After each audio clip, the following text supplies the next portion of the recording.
Hello, happy Thursday. Oh, my follow thing is wrong. Let's fix that. It's in the scene. Trying to be better about fixing this when I switch between games, but I always forget. There we go. All right, happy Tuesday. Welcome in.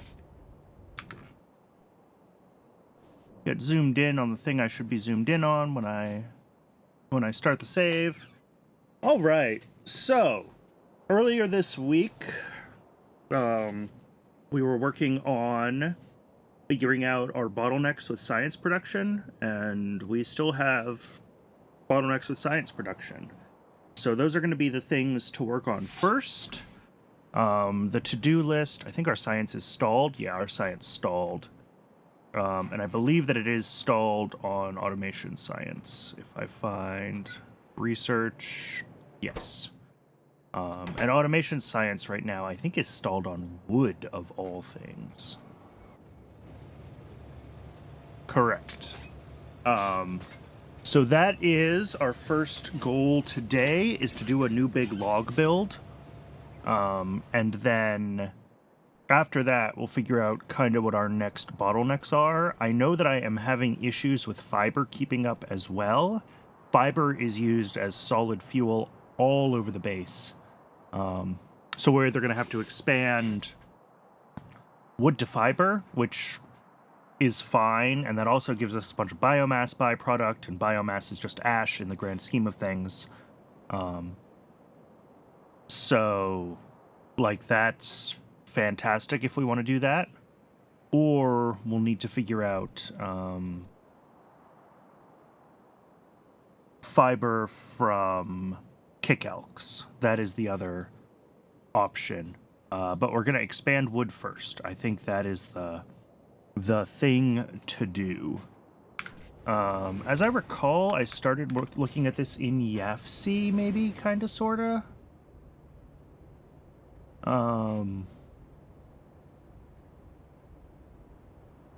Yes. So YAFC here, this is 20 moss farms. I guess I decided this was the biggest scale that I wanted to, like, go with. And this is such an awkward ratio. 4 nurseries to 3 forestries using this, recipe. But, oh, and this biomass, if we turn this to ash, more than enough biomass to run the logs. Not that all of these logs will go to fiber, but we have plenty of ash around, I think. I'm not too worried about it. But this is really, like, too big of a build. The more I look at it, the more I want to cut it in half. Get rid of some of these other bits and pieces. CO2 is part of this. So if we do, like, 6... Well, I guess if we stack the ash, then that still fits on one belt of ash with 12 of these, right? The other option is I think I do have tree mark 2s that I just haven't figured out what to do with yet. And we could do a smaller number of buildings with tree mark 2s. How far can we get and still have under a belt of ash? 7. It changes all the ratios, though. Things don't ratio as nicely. And then forestry mark 2s are the next...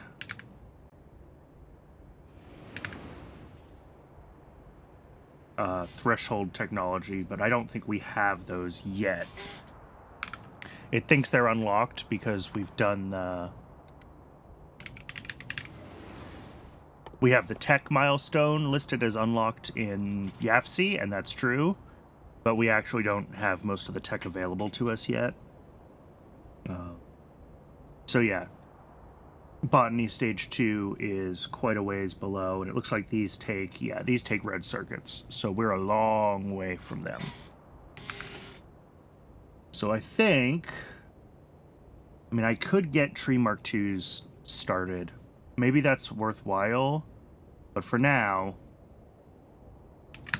let's just get this built. How long do these spoil?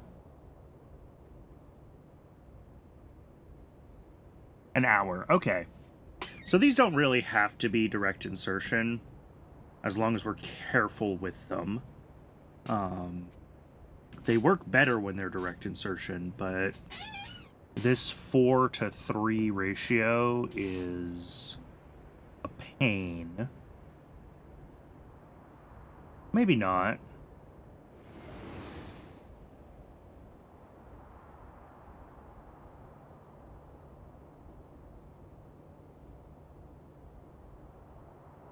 No, maybe we could do that just fine with direct insertion. It's easier with direct insertion, for sure.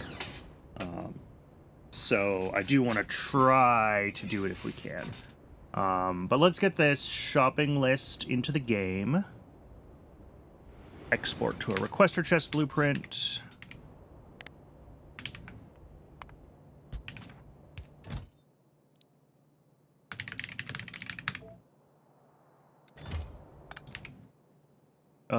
I think I did whatever these were for. I hope. Because it's not on my to-do list, so if I didn't finish it, it's lost to the sands of time. Oh! I just realized this build was set for Moondrop Mark IIs, which is not... I have not researched those yet. So that's 8 Moondrop greenhouses and twice as many Moondrops. Okay. That's fine. 8 of those, no regular Moondrops. I should do Moondrop Mark IIs, but like 8 greenhouses. Oh, I had the CO2 separate because I was going to do the... This will bring in CO2. This is a big enough build. I don't want to do the CO2 on site. I have a dedicated Moondrop CO2 build over here for... Yep. Whenever byproduct CO2 can't keep up. And if we need more CO2, I can either do Mark IIs and upgrade this build to Mark IIs, or I can add another row of Moondrops to it, or whatever. But 10 of these guys is a lot of CO2, so I think we're pretty... Whoops. We're pretty good there.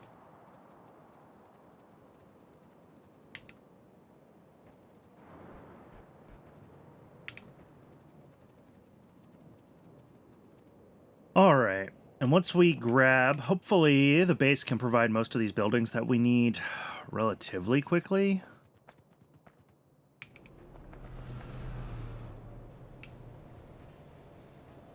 Everything's shut off. That's either a good sign or a bad sign. It's quiet. It's too quiet. Yeah, all right, I think it finally caught up. We've been having some issues with that, but... looking good now. Alright, 22 soil extractors on the way. 10 more of those on the way. 12 more of those on the way. Looks like we need a couple more botanical nurseries, and we're good on forestries. The botanical nurseries are probably trying to craft. Yeah.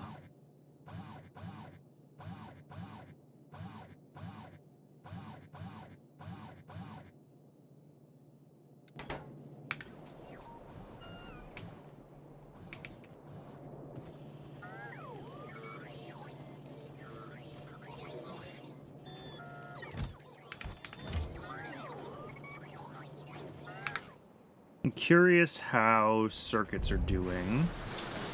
They're running. Are they... Yeah. Every time something breaks in the old base and circuits go offline, we have to wait for them to buffer all the way back. And this is not going to be making deliveries of circuits right now. Which I think, as far as science goes, is just going to be mechanical parts. And we're broken on plastic bars, which is terrifying. Why do I have so much tin? Oh, we need more moss, too. Wow.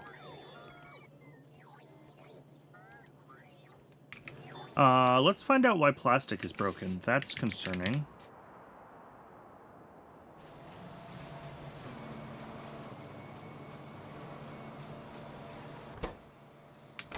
No melamine. No melamine because no ammonia. No ammonia because...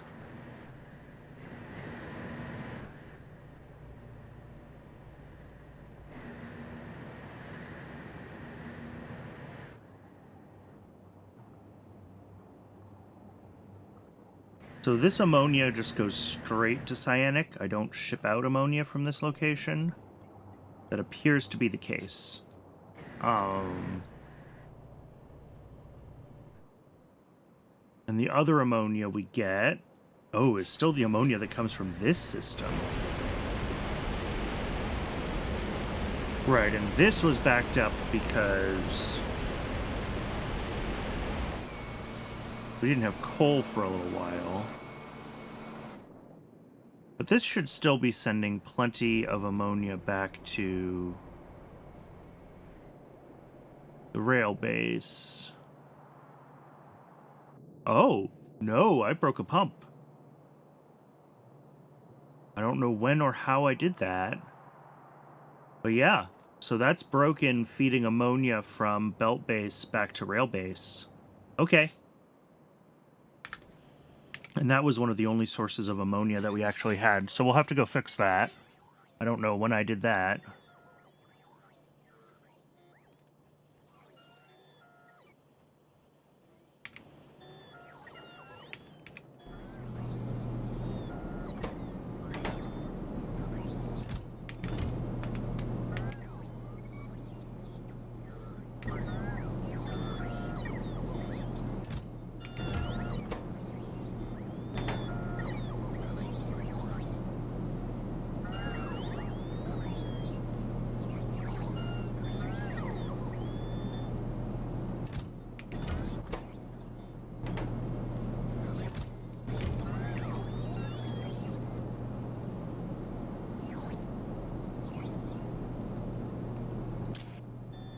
Ah, there we go. Yep.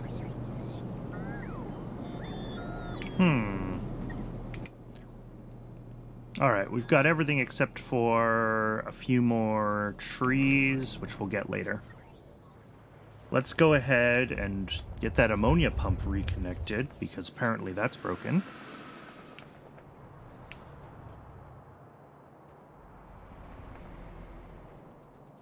I must have disconnected that.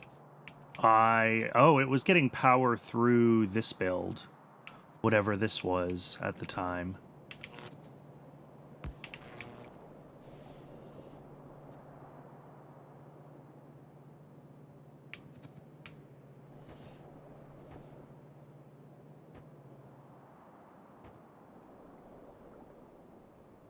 We might still need more ammonia available on rails. And this might be a terrible idea, because this might break circuits again. But if we need to, we can do more urea to ammonia. I think I have plenty of urea, so... I don't remember if I set up something as a urea void already.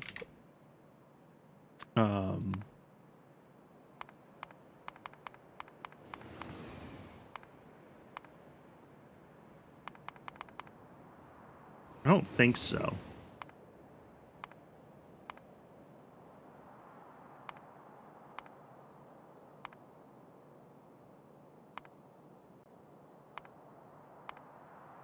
I think just when we need it, we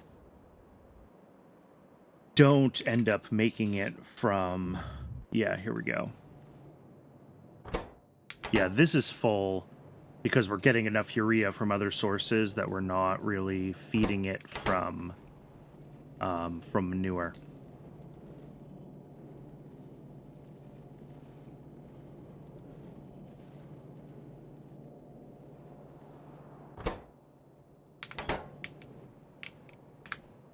Okay, That's fine. Let's find a spot where we can do this tree build. This is going to be big. It's going to be really big. So let's go...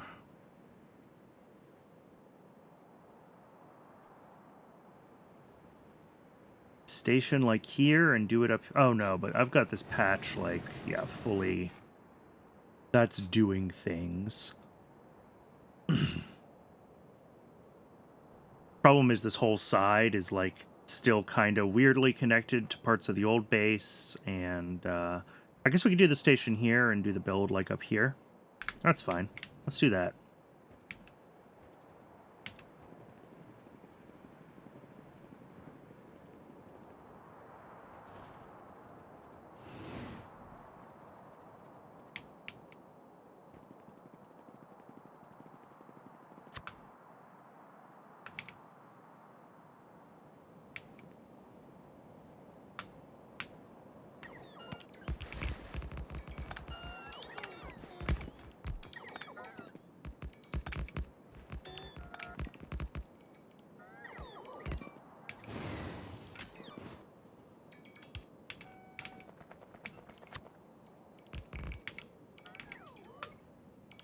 All right, so inputs to this. This is going to have a total of 3 stations, I think. It needs a solid input for ash, it needs a fluid input for CO2, and it needs a solid output for the logs themselves.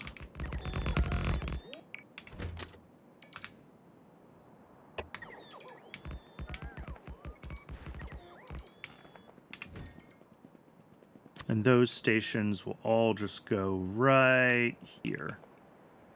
So solid drop-off. Fluid drop-off. Solid pickup.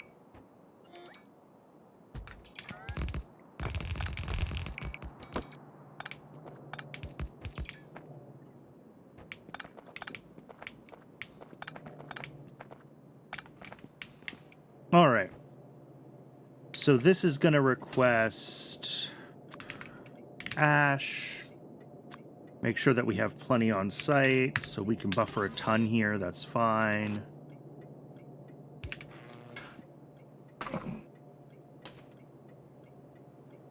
I should probably change my ash sink to actually be a void station and change so that things overflow to it.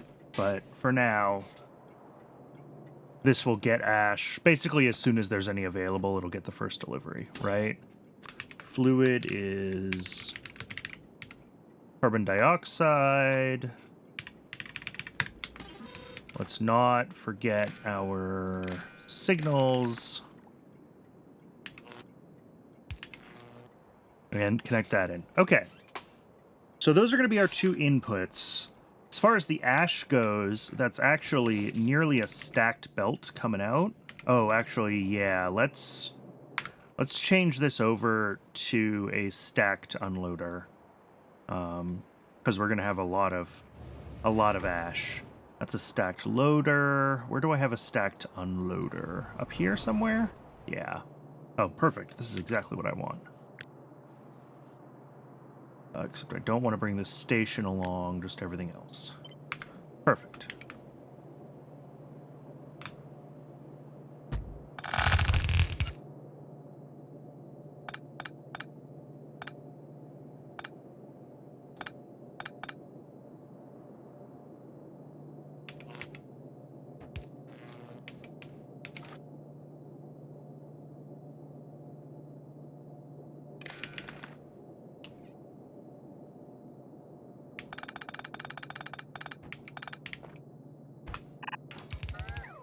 Okay, so that'll be ash, and that'll be a whole belt of ash that feeds a dozen fast food forestries.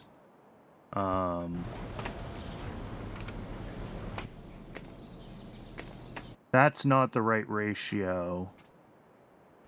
Is the fiber build using, I think, CO2 and sludge and... Yeah, this is the 3-to-4 ratio, so this is what we want.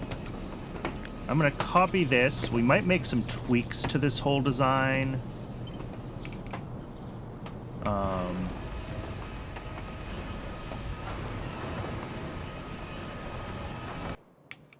But this is like what a module is gonna mostly look like.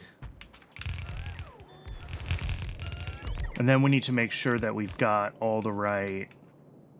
Yeah, each of these outputs to... Should have copied a little more.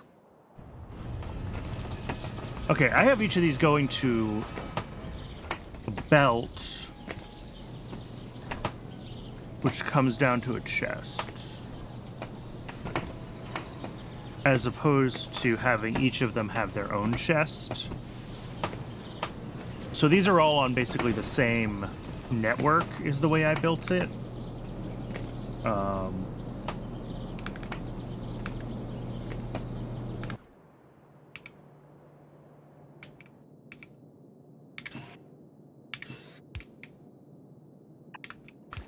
Let's get all of the...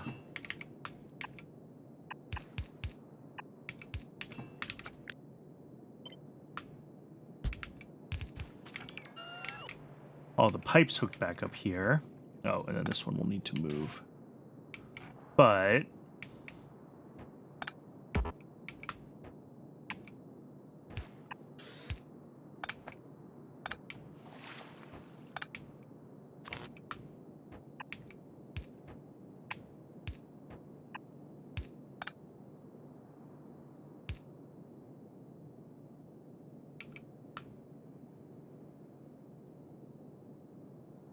of course, those don't really...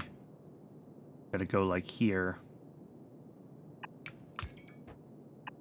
That's fine. And then each of these... And I guess it makes sense to kind of do all these separately and feed them all into one central chest because of how these things are ratioed, right? We can't just turn one of these machines off. We kind of have to turn off the cluster of them altogether. Yeah. That's fine. I believe that.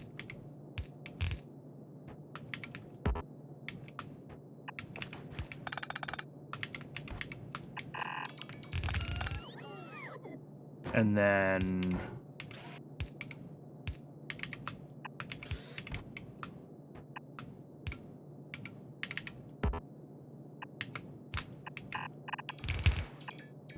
Okay. So we're going to have basically 4 clusters like this. That'll add up to the 12 total tree farms. And I think each of these can basically just stack. And then we need to read the contents of that. That feeds there. And then these inserters should all be... Yes. And then it looks like I have red inserters here that output... Yeah, these output seeds. So that's fine. That'll be seeds back to wherever we buffer seeds. Something to figure out. And then the output of all of these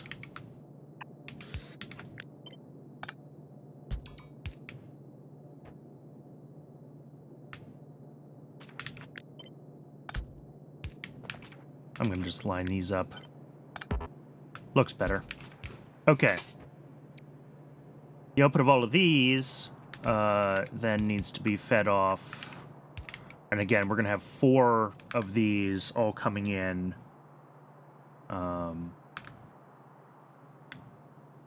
This will be a mix of logs and also seeds from spoiled stuff. Seeds from spoiled tree thingies. We'll filter off the seeds.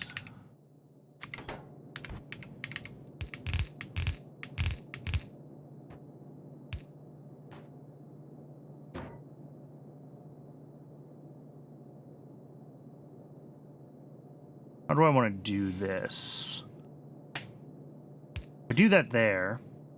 I can do that, that, that.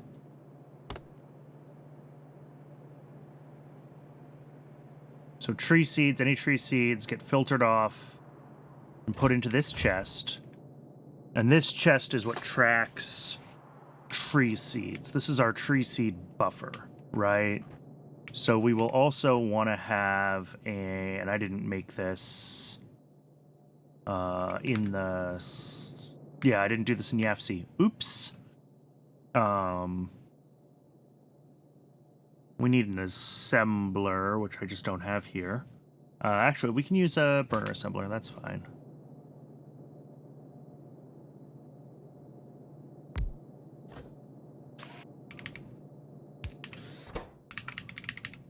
Making tree seeds, and then a wood. Oh, that I definitely don't have.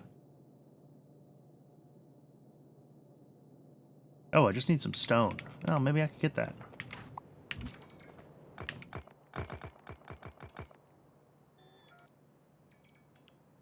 Oh, it's going in my trash slots. There we go.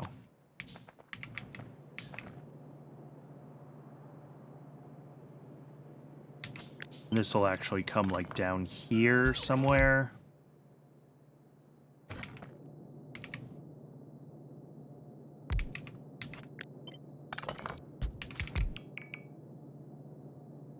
And if we hook up tree seeds here...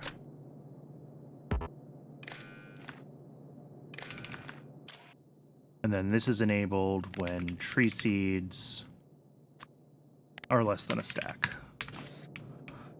And basically what that means is we only build seeds when we need to, and any that loop around because of decay end up in this chest. If some multiply because they decay late, we'll end up with extra ones in this chest, but that's okay. That still turns off the sand. I guess the only question is, does direct insertion here do the right thing to both fuel and... We'll find out. We'll find out is the answer. And the other thing I forgot is that we need stone for moss. So let's add... We don't need a lot of stone for moss, though, so... This is all going to be ash. Which needs to come in here. I should have copied and pasted this part. I didn't.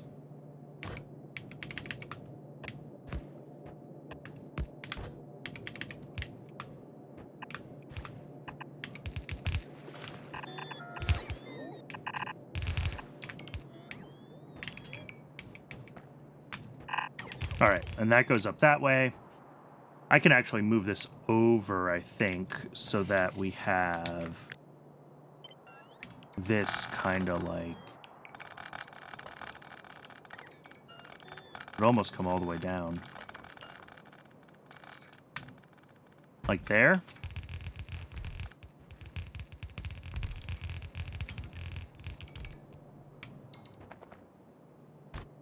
Have our output.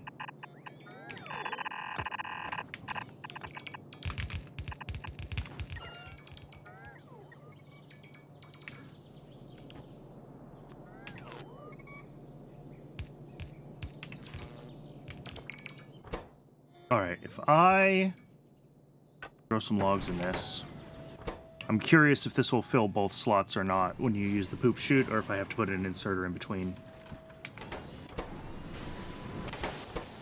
Yep. Filled both slots. Alright. Beautiful.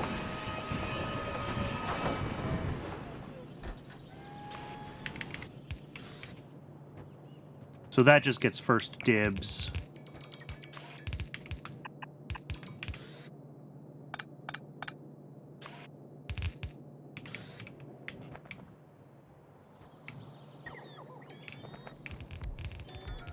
All right, so what we need to do now is take this portion and drop it down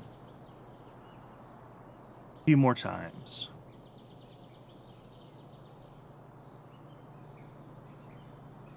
Not quite this portion, though, because there's some things here that I don't want. Don't want these things. There we go.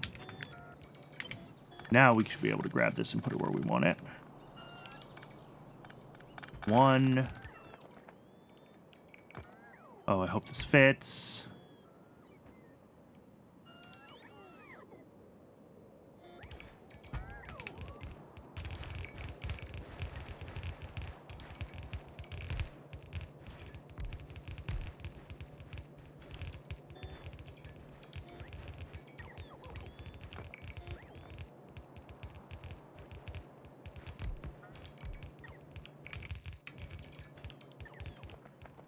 All right, well, the bots are figuring that out. We've got a couple of small fixes to do. We have to connect all of our belt segments.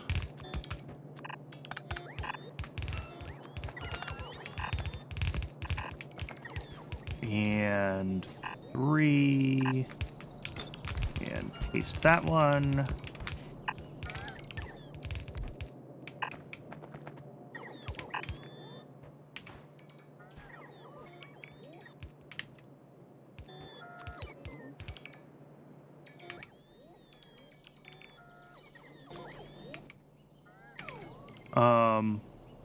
Did I do something wrong? 3, 6, 9, 12.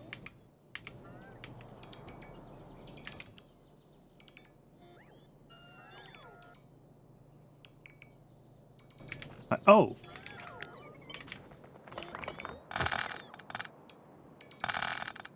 I was very confused.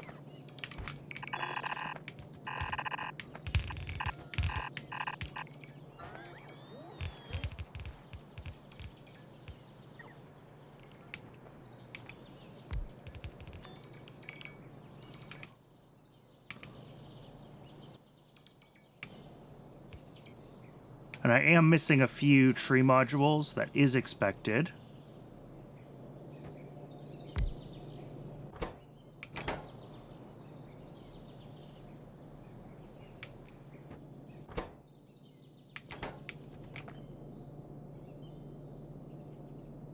Oh, that didn't work right. Shoot.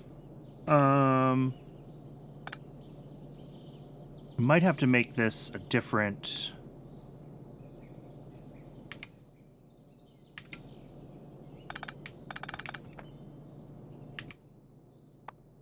slightly bigger container. If I use a shed, I think I can make this work fine.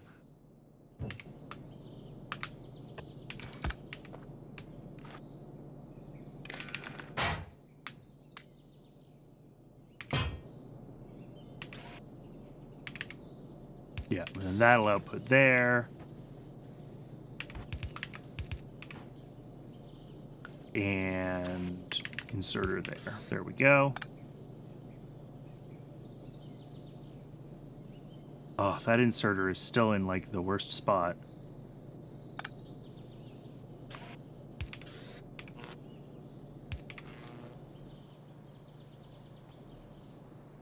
All right, so that is seeds in. What is missing here? Okay, yep, just those. That's fine.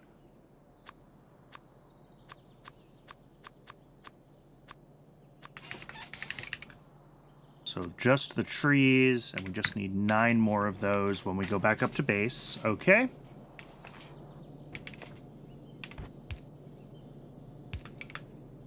So, along here, we're going to have moss come in. And I probably could have built this a little better to make room for that, but yeah. I probably don't want to build here, because I want to leave room for if I want to build, like, wherever it actually lines up.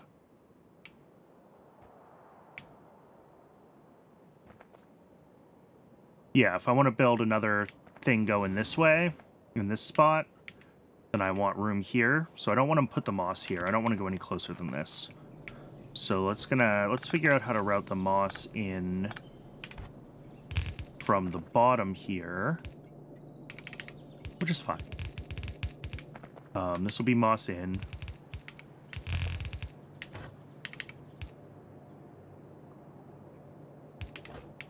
And then the other part of that is we need to bring the stone out to the moss. And stone is just 5 a second, so that's 3 of these guys. Will be more than enough.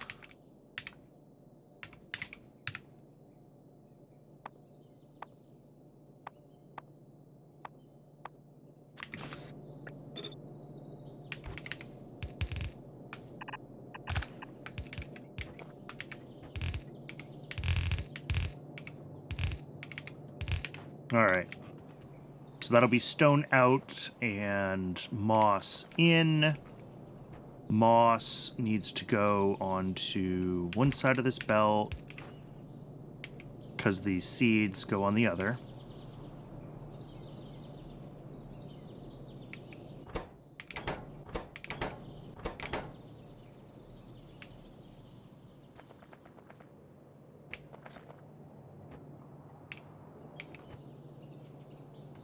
Oh, I didn't figure out... See if I can find in my... There it is. My scroll back. Do we have... Oh, these are slightly different. Oh, yep. Because we have this extra gap here.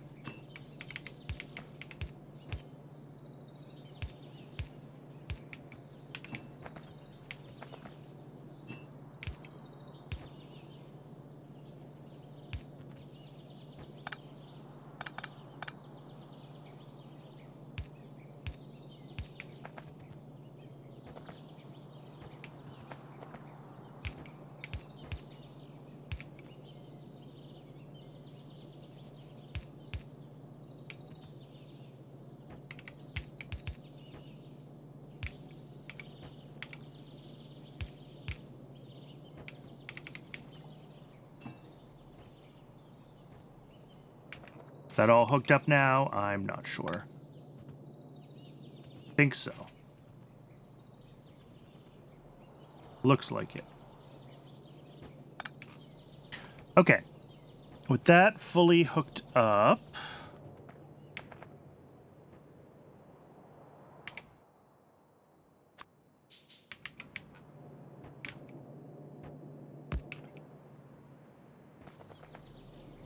Let's see. Let's add stone as a request for this, for one thing.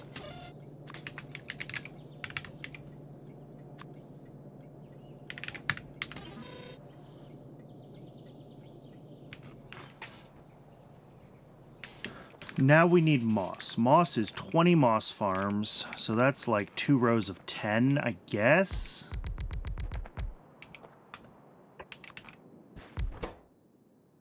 Doing the recipe number 2. Modules.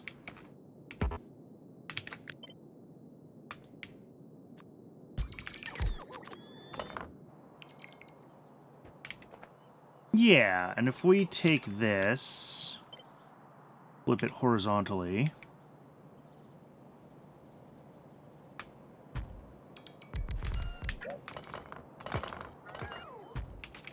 leave enough space, and then we can actually move it way down here, closer to where we're actually going to want it when all is said and done. Room to work, so like there.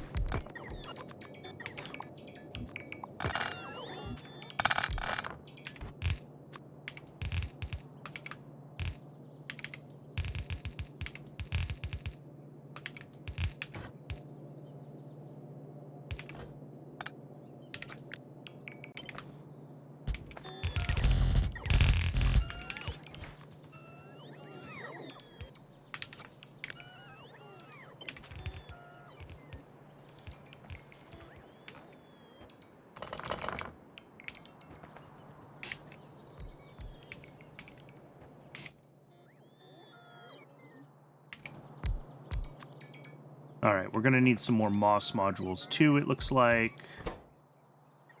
15, 30, 37. All right.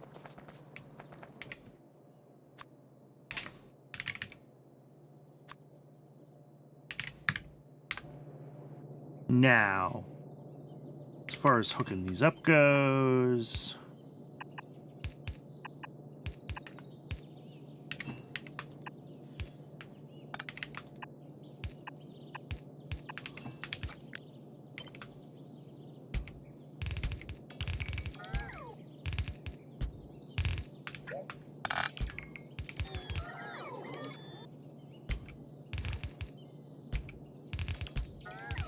Uh-oh.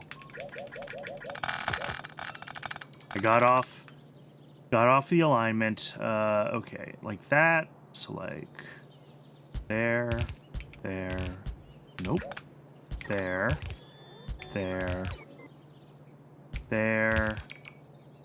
6, 7, 8. There we go.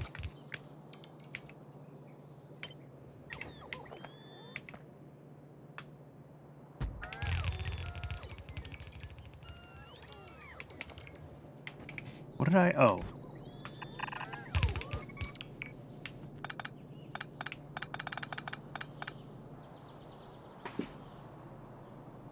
Okay. And then these each need a little bit of stone in and moss out.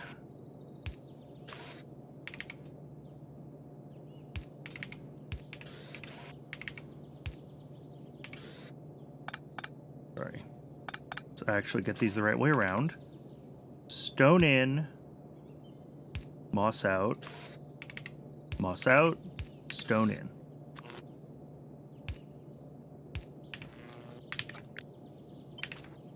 Actually, let's do these below.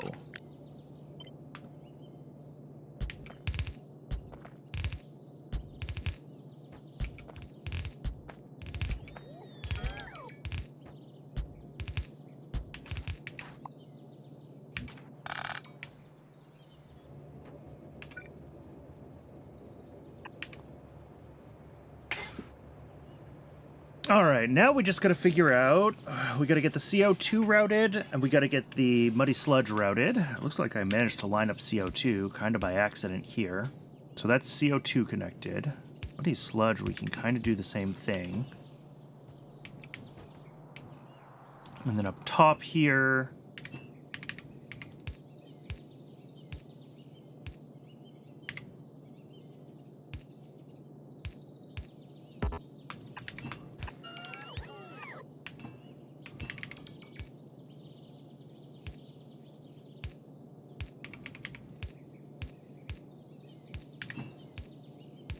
All right, so that'll be muddy sludge and CO2 all hooked up.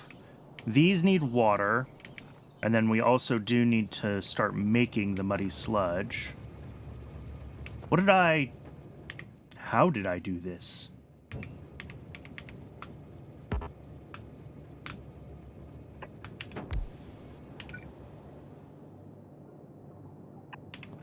All right, there we go.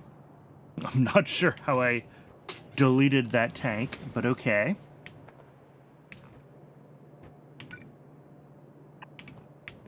All right, I'm gonna have to get more power poles. We have a few modules that we need.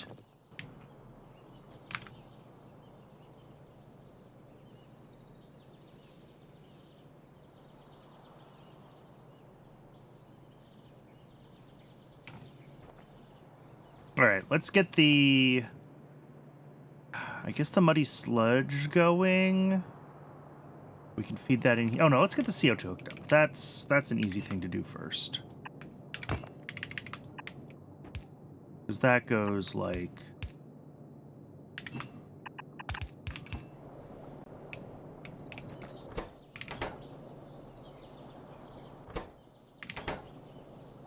all the way to everybody. CO2, done. Muddy sludge is a lot of soil extractors. Actually, more than a full belt. Even with stacked belts, this is more than a full belt of soil extractors.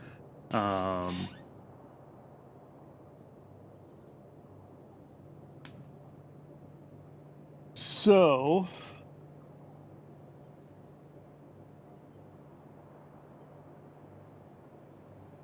how do I want to do that? I guess if I get a couple extras, I can line everything up. So if we grab 2 more soil extractors and 1 more washer, we can do 12 soil extractors into 9 washers, and that'll kind of be our unit of... and we'll have 2 of those. Cool. So let's just design it that way then, and then we'll grab the couple of pieces that we're missing for that. So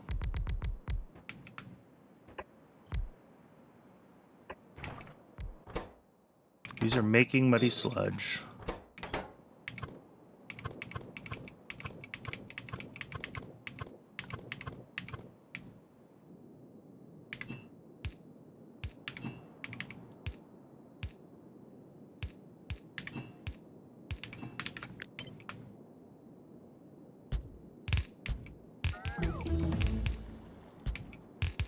What do we got?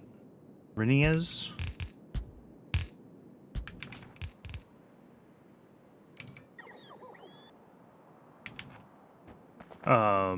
And then we'll have a belt coming down here.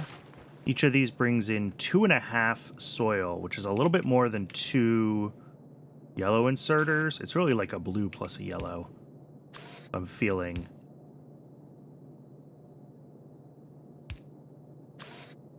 Somewhat pedantic.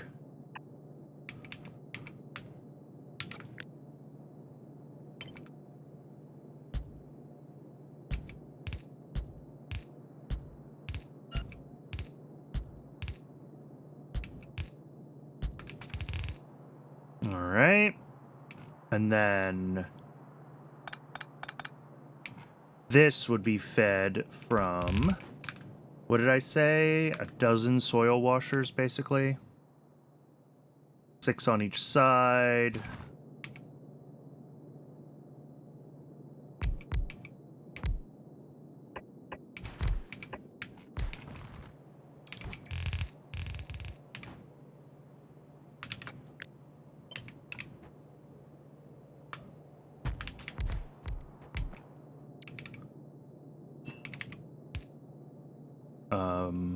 Probably actually want to put those just a little bit higher, just so we have a little bit of space to work here. So we can hook this up there. Oh, one more.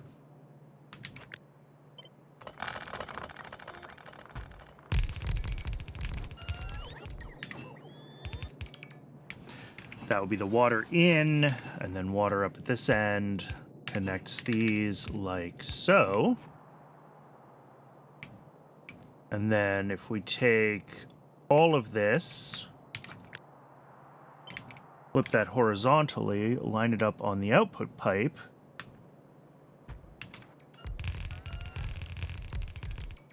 And then this is where we're going to need a few more machines just for the sake of symmetry.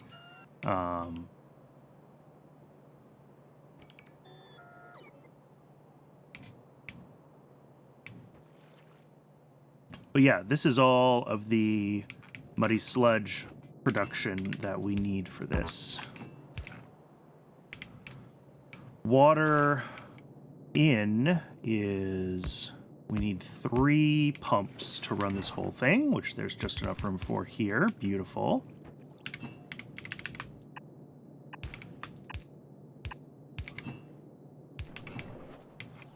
And then we also need to hook water up to all of these botanical nurseries.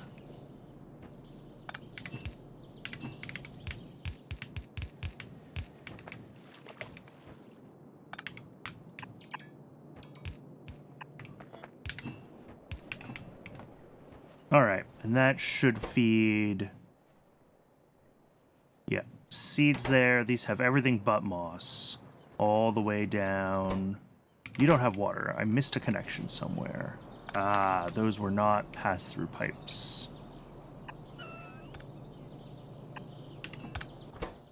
There we go. Now everything should have water.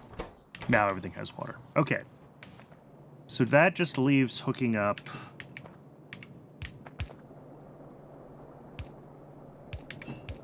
the muddy sludge output.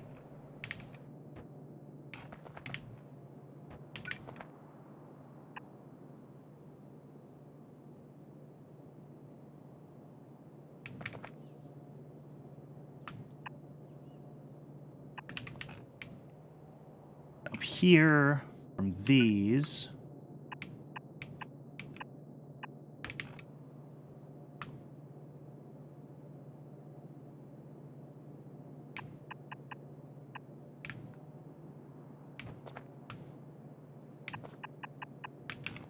We're going to need to grab a bunch of, let's see, what do we need? Extractors. We need 2 more soil extractors and 1 more washer.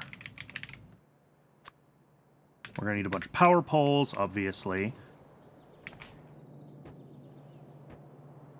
This will be stone. We have the moss modules requested correctly.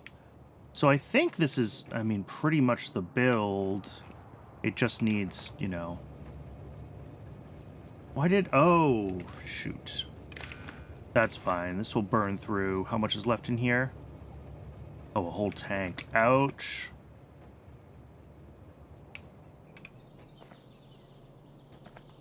Fine. It's going to sit there. It's going to be a stuck train for a little while. There's not a lot I can do about it. Okay. So this is looking good.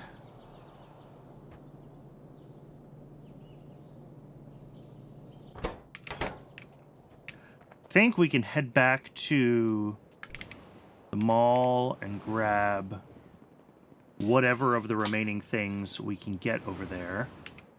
Which again is mostly power poles.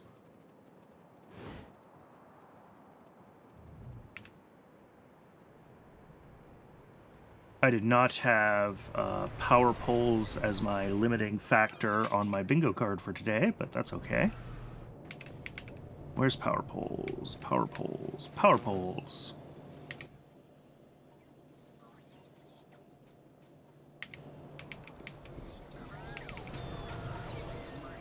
And then the bots will stock me up with most other stuff.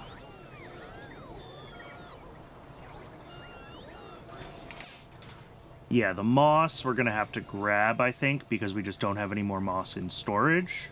We don't put moss on into the Logi network anywhere. It's just whatever comes out of my inventory from my trash slots ends up... speaking of trash slots... whatever's in my trash slots ends up in Logi storage.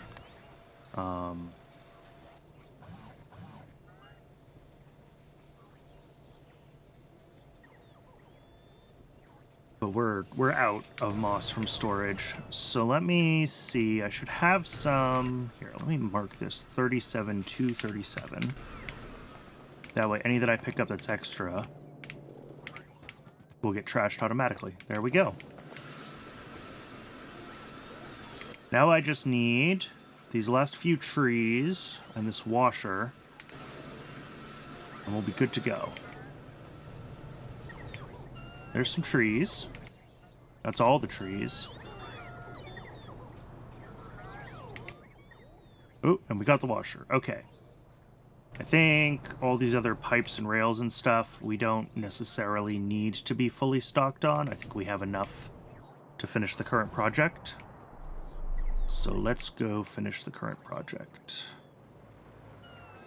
I should pave more through here, because I come through here getting to the mall pretty frequently. Oops, that wasn't my turn. This is the turn.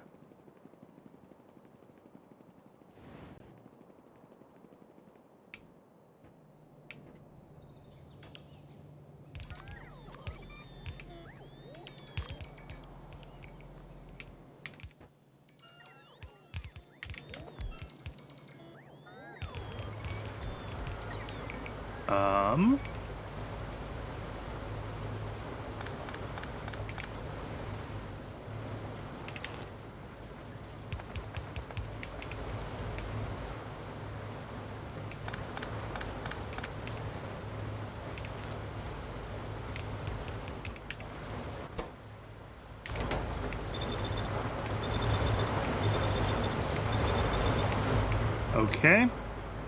That'll be soil, feeding these guys. 1 blue and 1 yellow should be enough. Honestly, 1 blue and 1 gray would have been enough to feed them, but that's okay.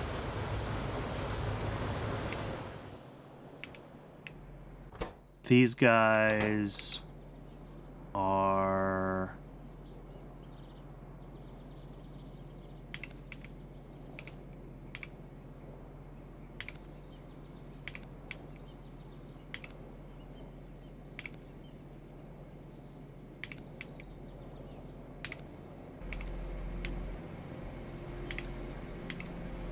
There we go. Okay. So that is moss. Moss will start turning on. Moss should be all that the trees are missing. For seeds, yes. And then these guys are just missing tree seeds as well.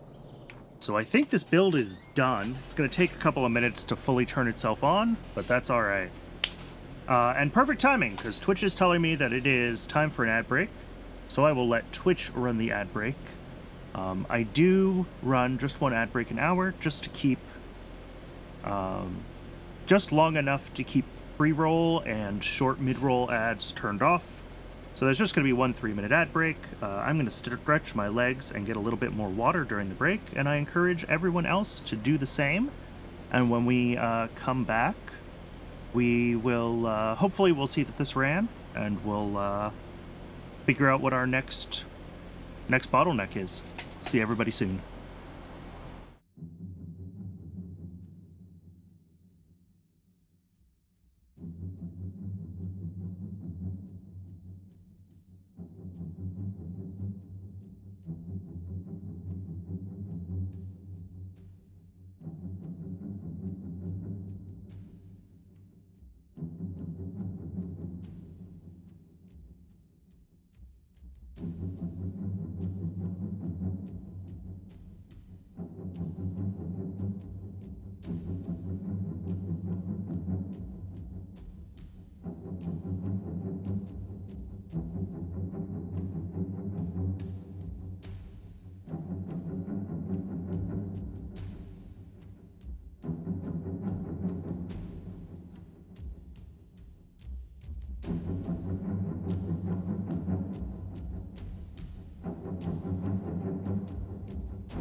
Alright, welcome back.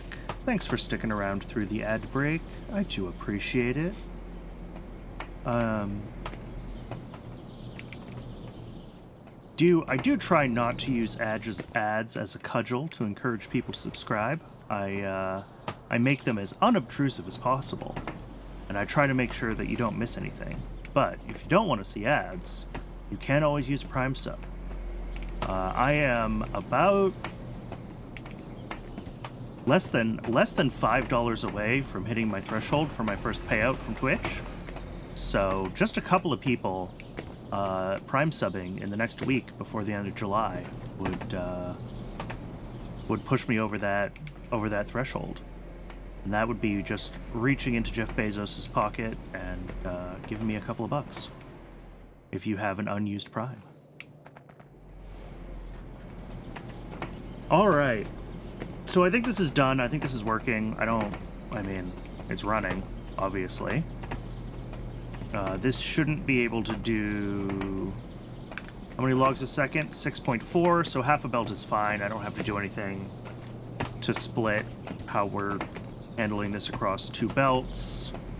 Not in the general case, anyway. If something goes wrong and we have a bunch of seeds spoiling, that might saturate this, but if that happens, we have bigger problems.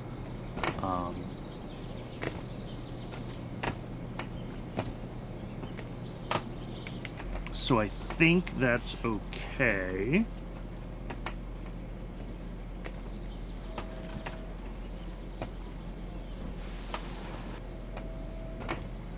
Yeah, this seems like it's going fine. Seeds are going up. Moss is going to take a little while to kind of fully accumulate and buffer. Moss is exactly ratioed with these botanical nurseries, so it's going to take actually quite a while before moss starts to buffer. I guess I could make a couple more moss farms. Maybe not. That seems like work. But soil, we have extra muddy sludge, so that should be sitting kind of always running. Same with soil. We have extra soil, so those should saturate as well. So I think this is good. I think this is... I mean, this is... Oh, I covered a bitumen seep. This is a lot more wood than I had on rails before. This makes 6.4 logs a second. And what we have before is 8 of these at a worse recipe. So 7 times 8 is 56 divided by 20. Yeah, that's not a lot of logs a second, is it? 2.8. So we just more than tripled our logs.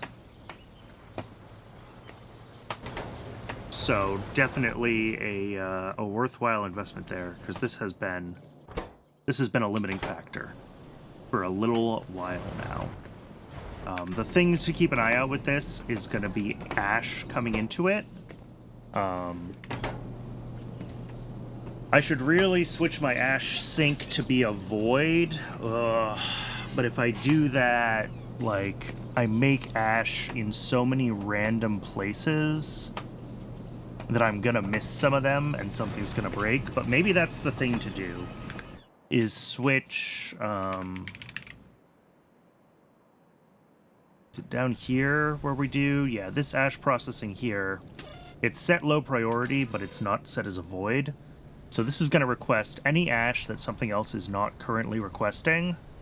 And turn it into, you know, coal dust and whatever this is, iron oxide, and a little bit of silver.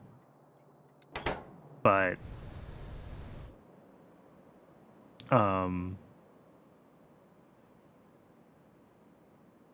because ash is made in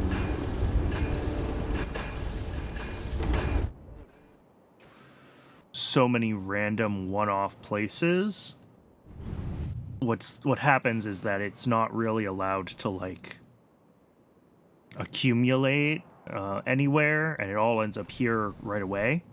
And that means that when this wants ash over here for logs, that ash is not necessarily immediately available. We have to wait for something to build up enough ash and then send a train over, and then that gets priority over this. But if something's ready to send ash when logs doesn't want it, this will just get it, right? And that's not what we want. So I think I do need to set this up as a void, and then I just need to figure out, like, where even do I make ash? You know, it's made intentionally in a few places. Oh, that's washer. That's not helpful.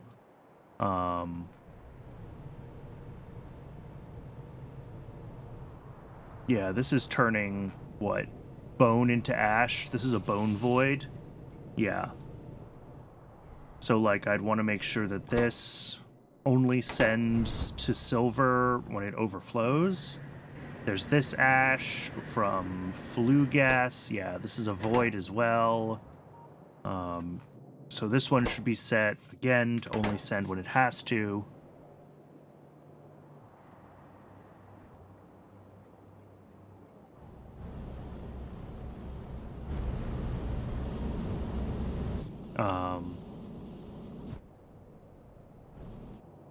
So yeah, but just because ash is made in so many one-off places, and most of the places that make it are not called ash, right? It's some other recipe. And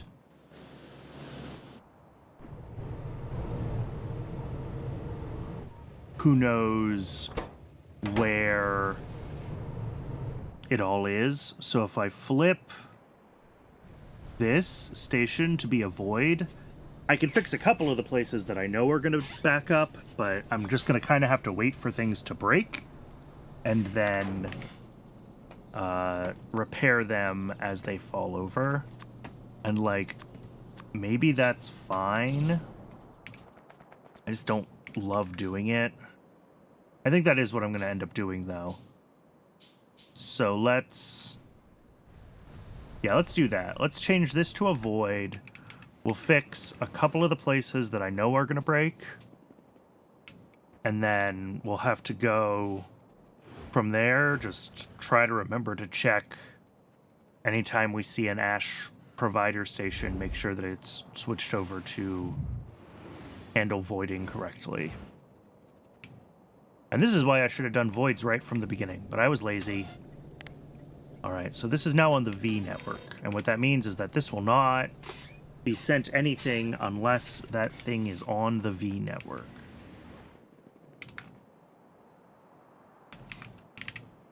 So now if I find where we do, yeah, here we go, ash from biomass.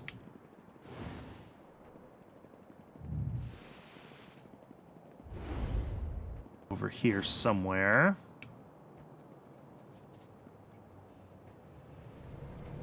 This station, let me find a place where I know I have an overflow to a void that I can copy and paste.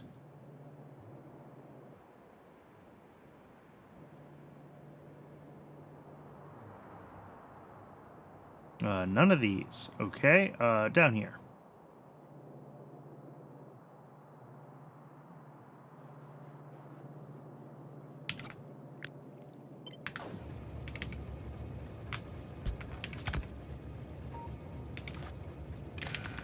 And this is ash greater than 100,000.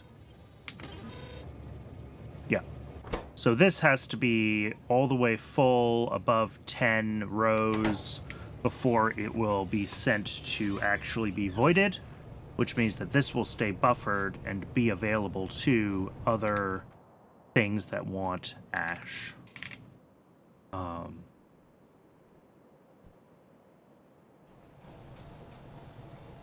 That's ash that's being made just for that station. That's fine. Oh yeah, there's this one that turns bones to ash. There's one up here that's a flue gas void. This doesn't have ash. This doesn't have ash.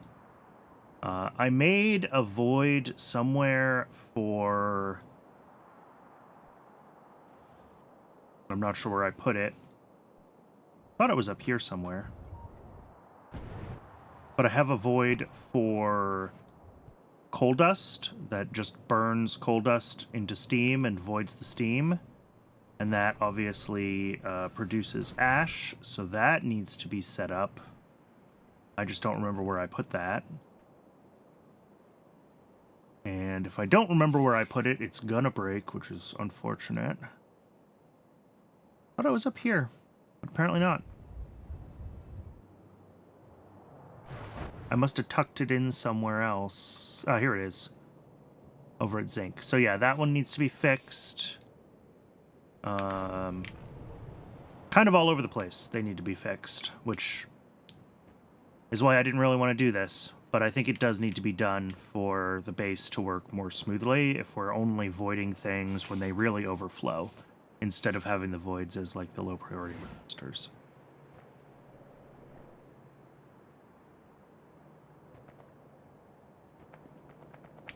Alright. Paste this in here. Connect. Change you to ash. Add an extra 0. Actually, we can copy this part. There we go.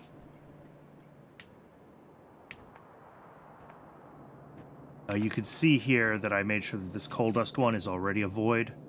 So when I set this up, I set that up correctly because I had already had this pattern in place.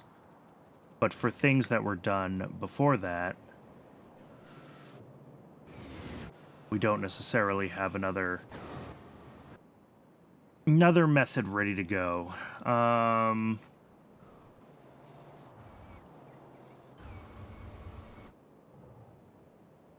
Let's see, there was some stuff down this way that needed fixing, as I recall. We have a bone to ash void down here that I need to fix.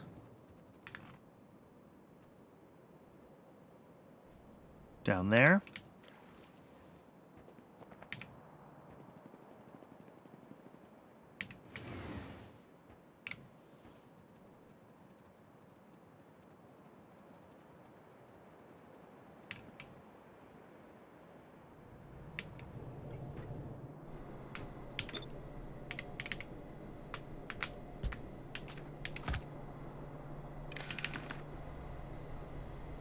And then also as part of oil processing, we sometimes end up voiding some stuff. This needs the same.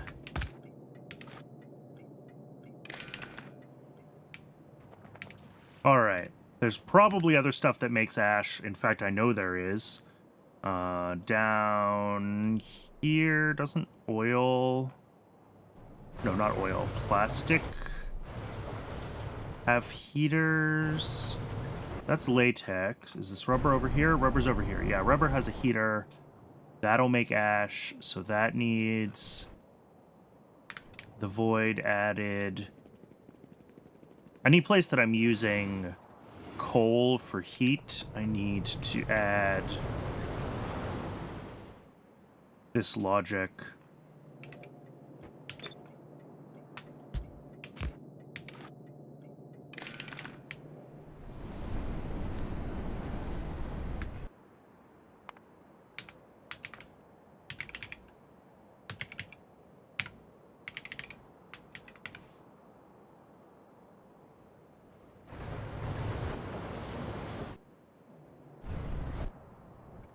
Which honestly is not in many places. Wherever possible, I use not coal for my heat. I feel like somewhere around here I do have a bunch of coal plants. What are you missing? Oh, plastic. Yeah, plastic's broken. I forgot about that. I guess I was kind of hoping it would have fixed itself by now, after I fixed ammonia earlier. But we might have to look into that. None of this stuff uses heat, right? No. Yeah, this stuff's all fine. Okay, how's ammonia doing down here? Assuming not well. Yeah. Yeah, we might need to add another ammonia from urea build. Just because this is probably not enough to supply both the needs down here and the needs of...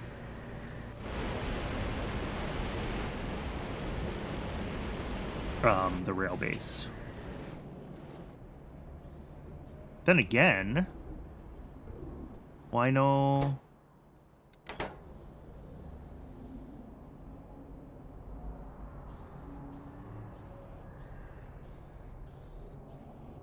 Yeah, some of these aren't running.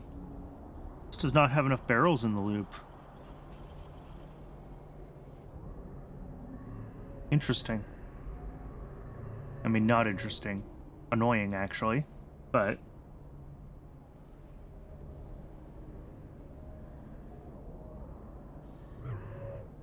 I know that this does badly when it backs up because of how I, like, split the barrels between the two sides.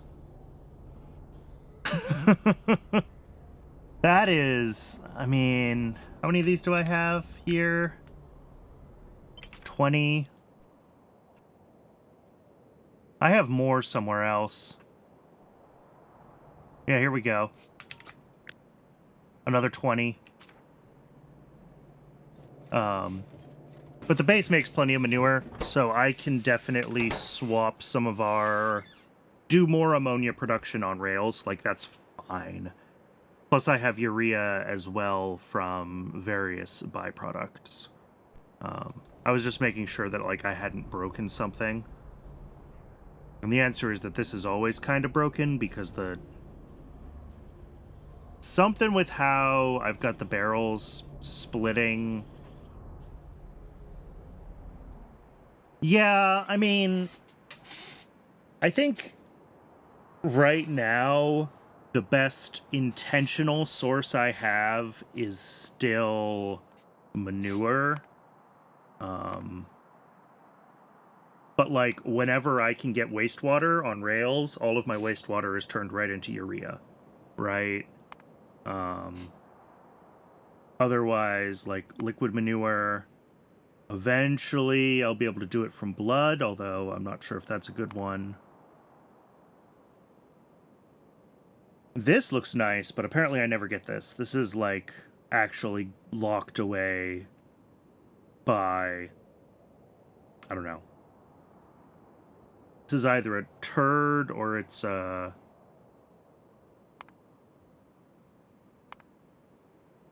locked recipe from... Yeah, bacteria is not as easy as you'd like.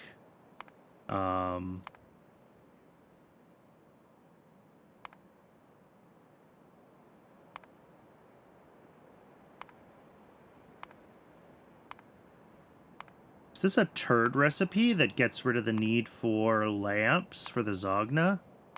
That's just a straight upgrade if that's a turd.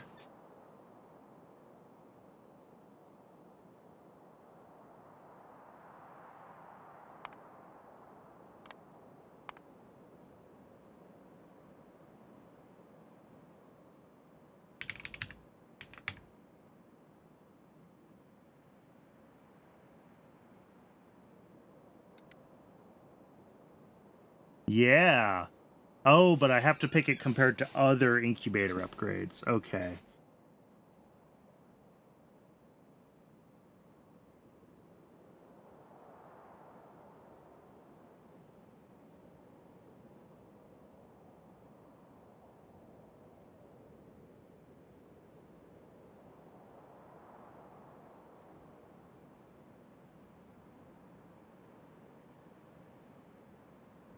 Yeah.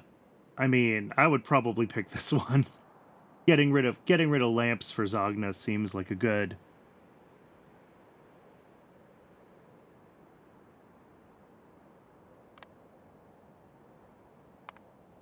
Oh, and the incubator one is available, so I could get rid of lamps on my Zogna, like, right now.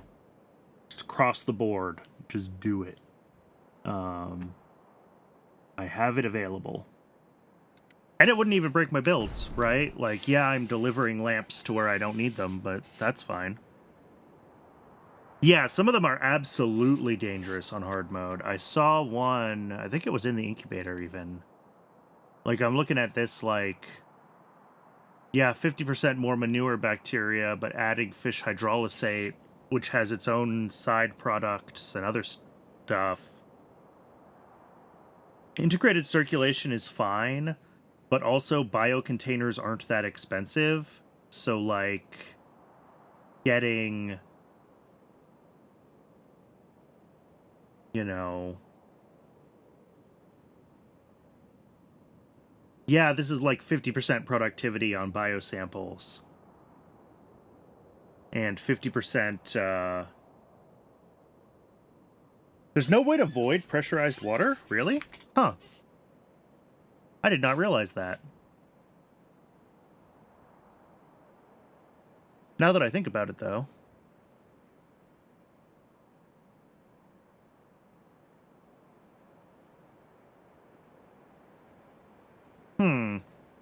Anyway, yeah, the total darkness one does seem viable. Not that lamps are that expensive, but like it's just like a straight upgrade, right? It's just toss an ingredient and toss the most complex ingredient at that. I've been contemplating for Vrox getting wall earth synthesis.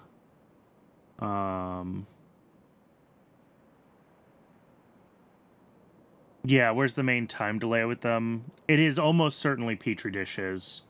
Petri dishes have been causing me grief. Like, this is a pretty big Petri dish build, and it is not... It's barely holding on. I thought I did the math, and this was going to be enough to run the base, but... I've been spending a bunch of time trying to keep glass working well the past couple of sessions.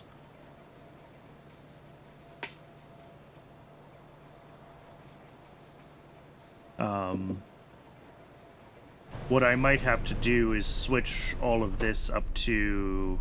When do I get Seaweed Mark II modules? Oh. I have Seaweed Mark II modules. I almost have Seaweed Mark IIIs. And a new seaweed recipe. Ew, that looks awful, though. But yeah, I can upgrade these guys and then squeeze in some more agar machines and automated factories and glassworks and get more petri dishes over here if and when I have to.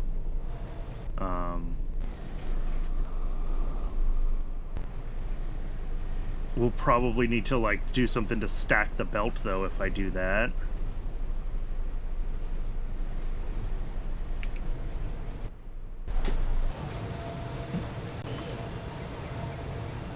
But yeah, I've got a few that I haven't chosen yet for various reasons.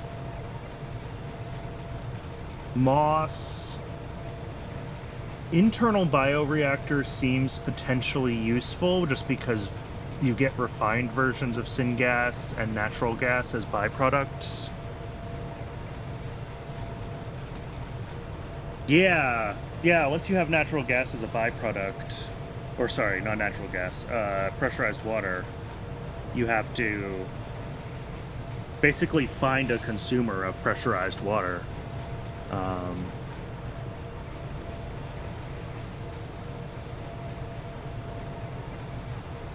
Yeah, and then there's this, like, get rid of muddy sludge. Muddy sludge is free, though. Muddy sludge is just water.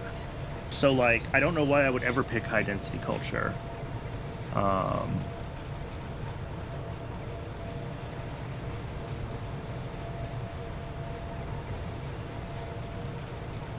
Bioreactor does seem potentially useful just to be able to void refined natural gas and refined syngas back to the useful forms.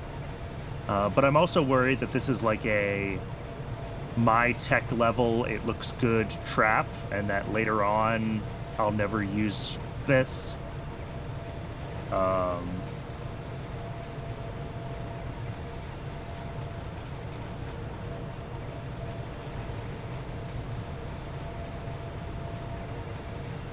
Yeah. Yeah, probably later on they're not hard to use. Right now they're kind of a pain, but not like the biggest pain. I haven't even looked at the Xi upgrade. I think I researched that relatively recently.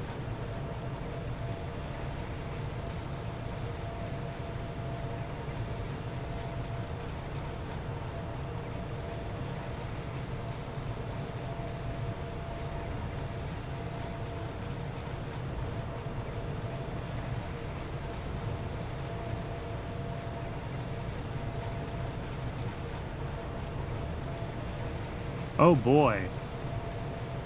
Yeah, this seems like... I mean, it's cool to have a wastewater sink, but like converting wastewater to anything else, and now we get an acetone byproduct. This seems terrible. This...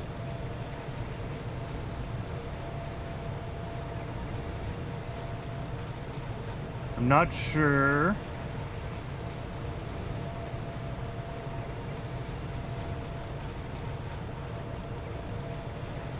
Yeah. Unlike having to ratio my wastewater from everything else with my Xis sounds terrible. Shipping wastewater around sounds terrible.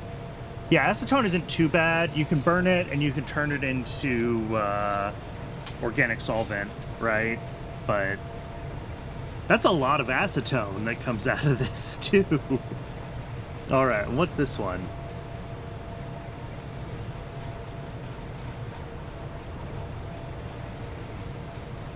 Adds red hot coke.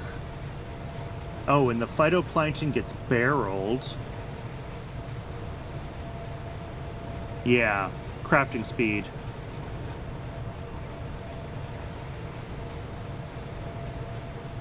Yeah, I don't know.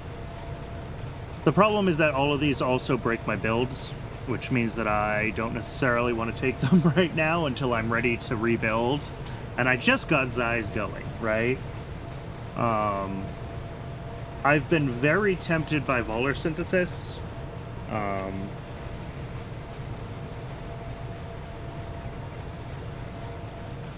But I think right now I'm making most of my cyanic from ammonia anyway.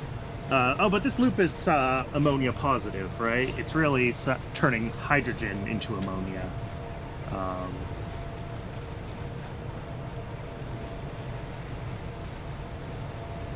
But as I recall, when I looked into it, kind of with all the inputs and outputs wrapped around in YAFC, it was looking like I needed a lot of sulfuric acid input to actually make this work, or a lot of amps, one or the other. It's either more Vrox to make the formic acid, or it's formamide to formic acid, which is a lot of sulfuric, both of which are not gonna be expensive long term, but are kind of expensive at like my current tech level, right? So, but Volar synthesis is almost certainly the best.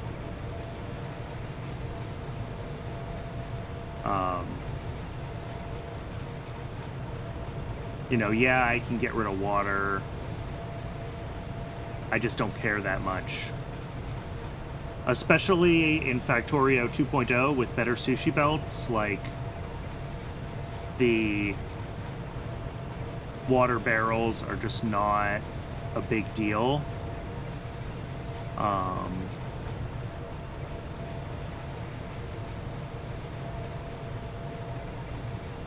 And then I don't think the sleep cycle looked all that interesting.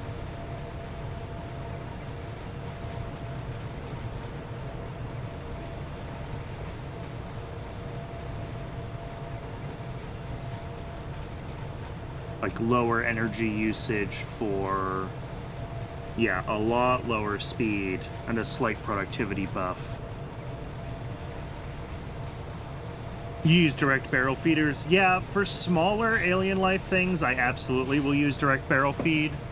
But when I have, you know, 30 Vrock things, well, this is Augs, not Vrocks, but same thing. It's much easier. This one actually isn't a sushi belt, funnily enough. Where's one of my sushi belts? Yeah.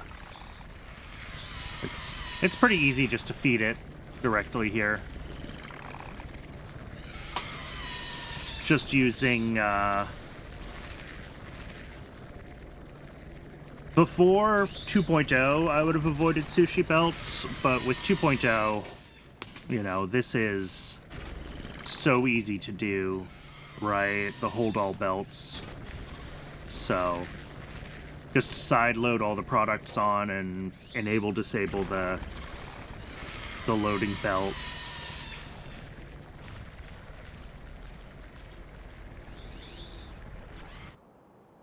All right. What should I be doing? I should probably be, well, first of all, let's check off more log because more log is done. These guys are still running? Well, no. Why are you stopped? You're not getting enough. That's bad.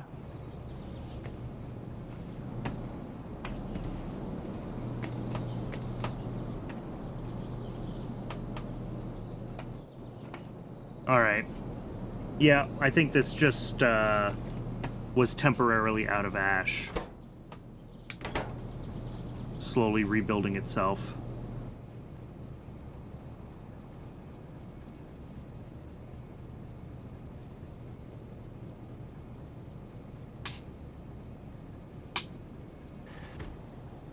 Also, these guys are going to jam up, I just realized.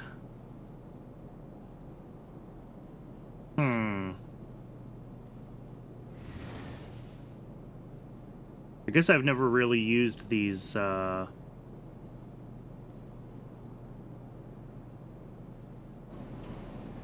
But yeah, that's it. These are deadlocked, right? Because they have partial stacks of stone, but the belt under them is entirely ash now. So they'll just never... What a pain.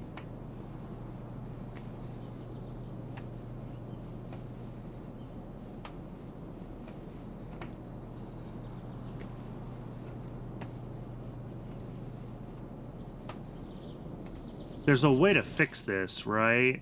I mean, I could set the stack size.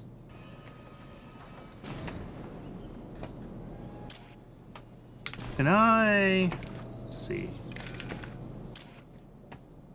Ooh, I can.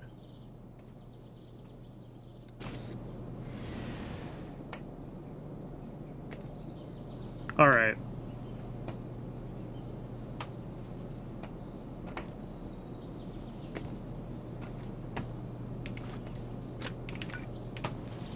Not these ones.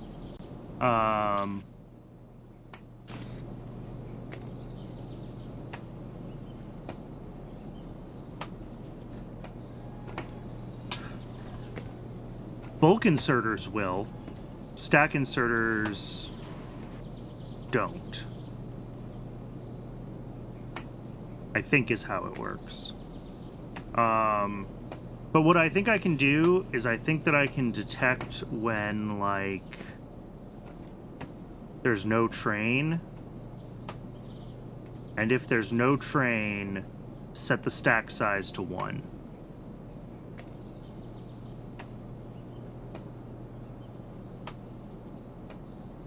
And that'll force these guys to just clear whatever is in front of them. It'll be a little bit slow for those, like, last 30 seconds, but that's okay.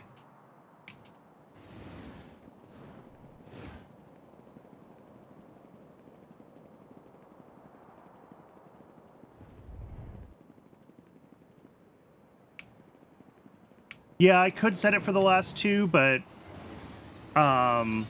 right now the front ones still have stone on them from the last time there was a stone delivery, and they weren't helping unload the ash. So I'd rather just flush out the whole set of them anytime it's, pardon me, anytime it's gonna be a problem. Alright, so let's grab a cider combinator and a constant combinator. Alright. So, if we set the stack size to...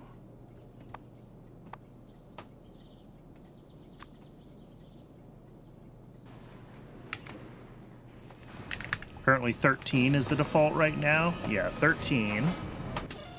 And then...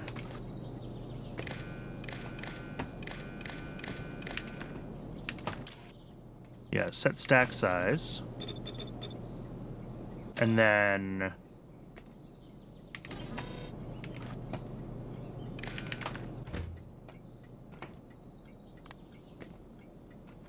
read stopped train on T. So this will be if T is not 0. No, if T is 0. Sorry, my bad. Output S at -12. There we go. And that nets us S1. And these guys will just flush whatever's here. Yes, it'll be a little bit slow, but most of the unloading will have been done by then.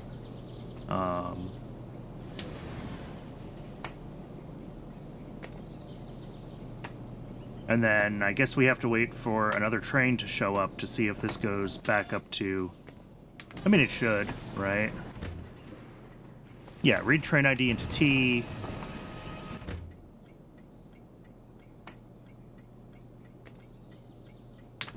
Yeah. That should work.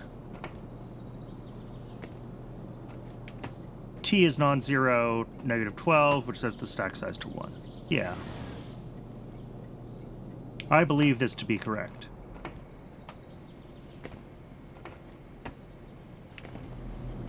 And then Ash is, yeah, doing a better job of making it all the way up to the top now. Good to see. We are backing up on moss and tree seeds, hopefully, are starting to, yeah.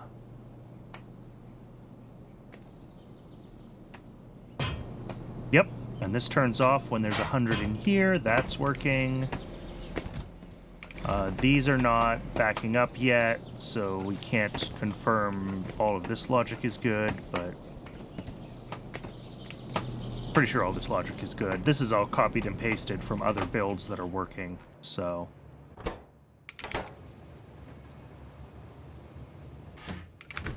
Alright, so that's good to see. We're getting lots of logs now. Have they been delivered? They have, so we are making more planter boxes. I was actually thinking about making this build a little bit bigger. Because planter boxes have been the limiting factor for automation science.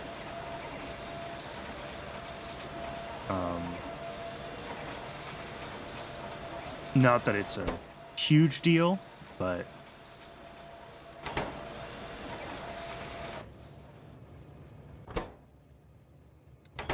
Yeah, so this is like, since I rebuilt logs, we got a couple deliveries. We're getting our first couple stacks of automation science. I think this needs 6 or 12 stacks before it gets delivered.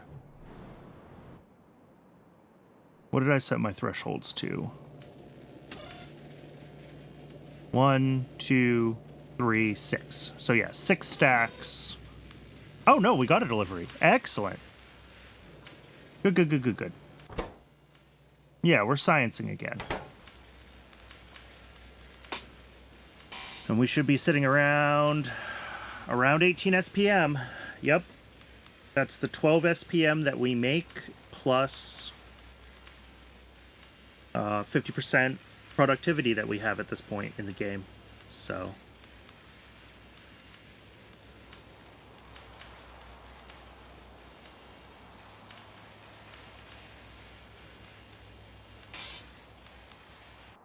Okay, what needs to be done? I do probably need more fiber around. That is true. That is going to be an issue. Nope, this wants more. We are still having issues with petri dishes. We will see if that remains an issue. It probably will. I think we are like right on the cusp of having enough petri dishes. And they're gonna keep kind of running low in a couple of places. I think that's just the nature of the beast. So we probably do need to try to expand petri dish production, which is gonna stink, but it needs to be done. All right. How do I want to do this is the question.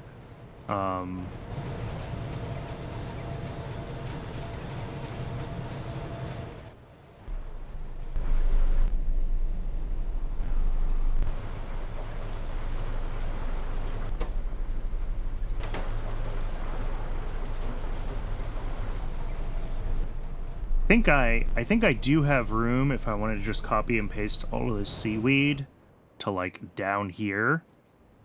And then I can double the, you know, squeeze in another line of all of this stuff. Like here. And that would pretty much double my production. I do have enough molten glass for that, I think. I think when it's just the petri dishes running. Yeah, these don't use near as much molten glass as some of the other things, especially the glassware uses a ton of molten glass. So when it's just the petri dishes running, I can certainly add more empty dish capacity. It's just a matter of, can I find the spots to squeeze in everything? You know, getting the saline water routed down I don't think is going to be a problem. It'll be snug, but it'll fit down here. Maybe that's just what it's going to have to be.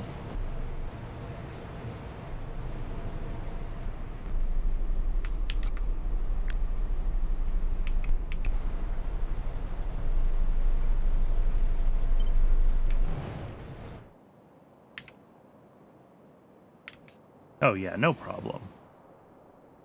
So like... And then... all of this... kind of comes through...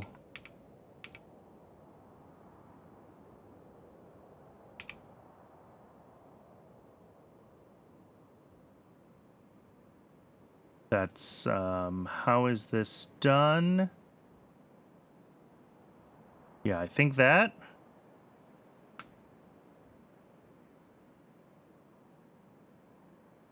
Yeah. Or, you know, do it up here and tweak how I'm connecting things, but there is space down here to do this. That is the main thing, that there's space to do it.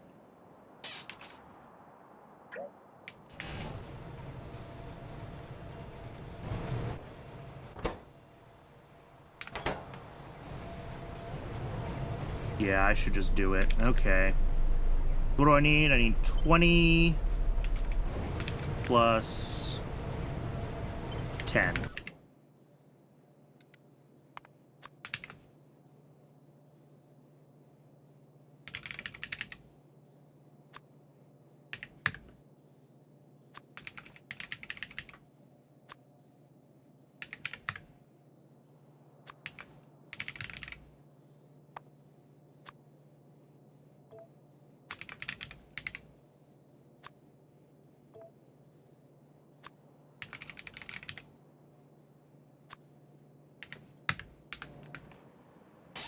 Is that everything I need?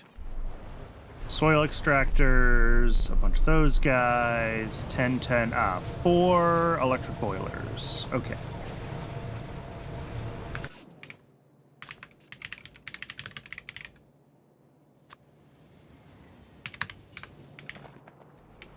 All right, let's go double petri dish production.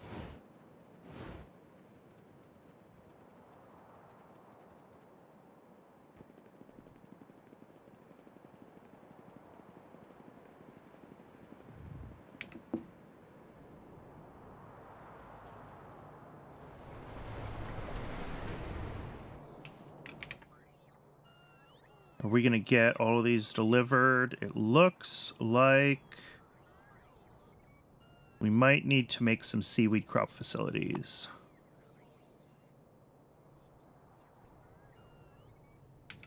Stone, brick, tin plate. Oh, and limestone. Limestone is weird. Where do I have tin? Tin comes in here.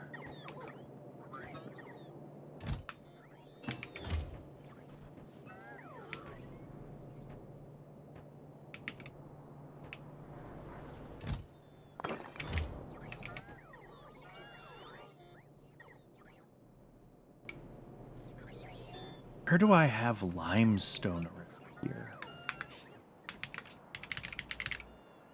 Oh, up here, apparently.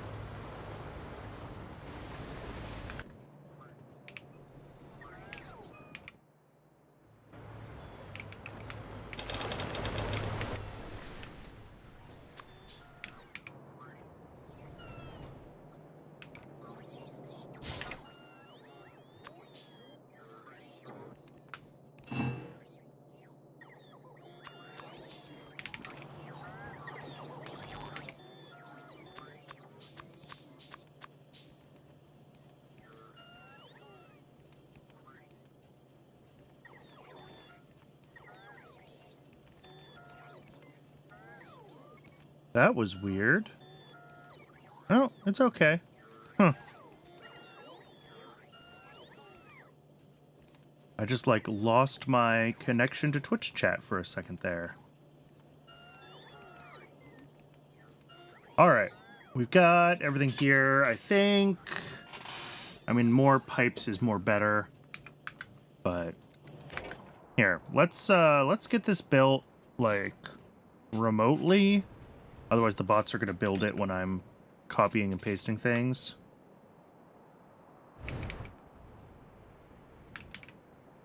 So, yeah, I do want this, like, here, I think. There's none of this.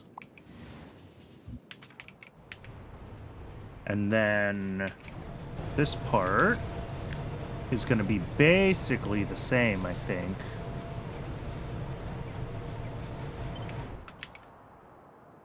It'll come in here. We've got empty dishes in. Well, no, we'll make an adjustment here, which is that empty dishes will actually come in this way, right? And we'll adjust the positioning of this stuff to get 3 more petri dish makers in there. And then the output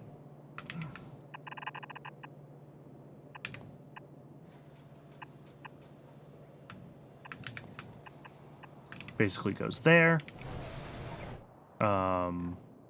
Here, we need to figure out the steam power for these guys. There's apparently 4 steam boilers.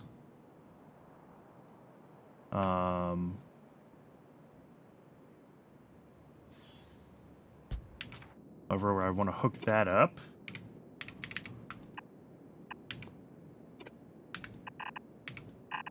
And then this is biocrud, and we have to get this routed up to the biocrud output.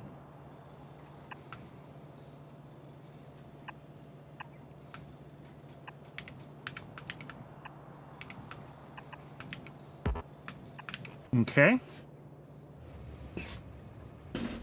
So that would be biocrud out. this is gonna be the seaweed in. That'll come right up here. And then all I have to do is readjust these machines here to make space for 3 more of these.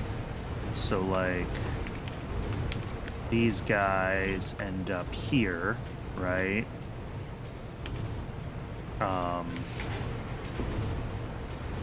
Okay. That won't be bad.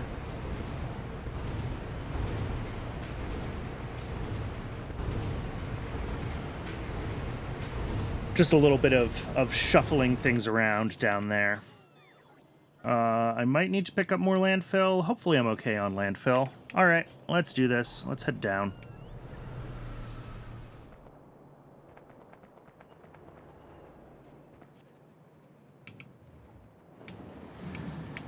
This should now be way overkill for Petri dishes. I think I only need, like, maybe 10% more production. But it really doesn't hurt to go overkill, so I'm just going to do it.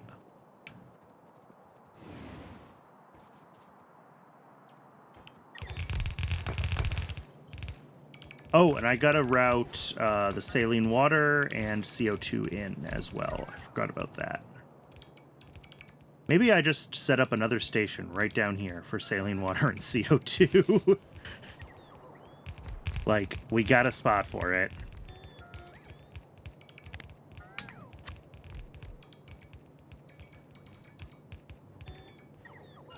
We don't really have a spot for it. It hits here. Yep, nope. Never mind.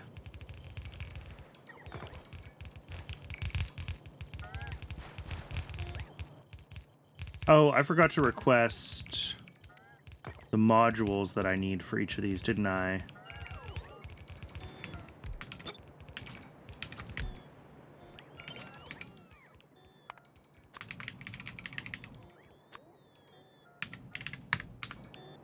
Alright, we will have to go get seaweed modules, but we can get the rest of this hooked up.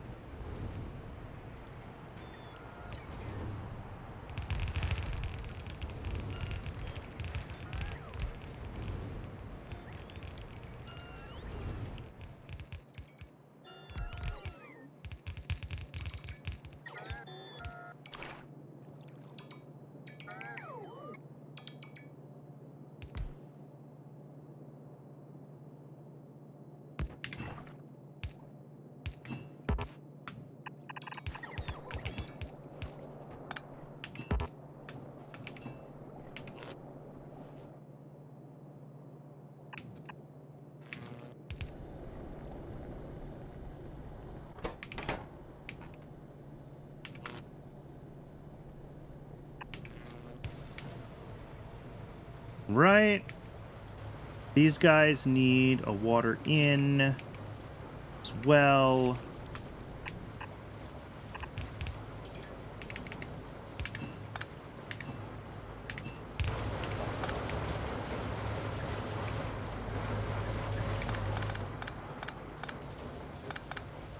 And then, yeah, I need to route down CO2 and saline water. Here, let's grab all of this.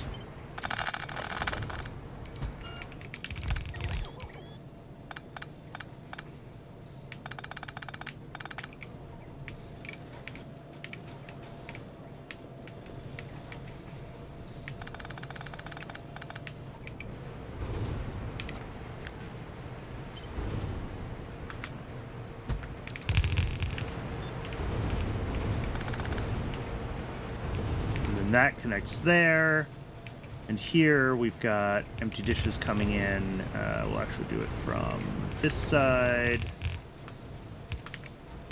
like that.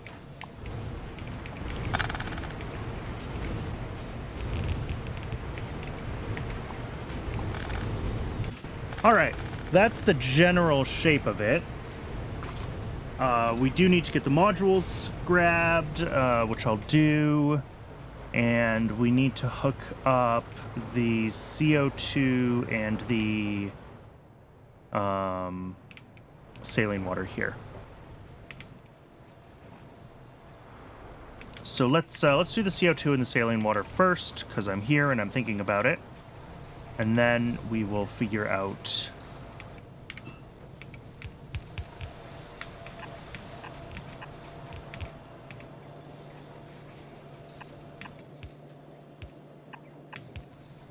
Yeah, because we're going to have to zigzag these a little bit to make them all fit.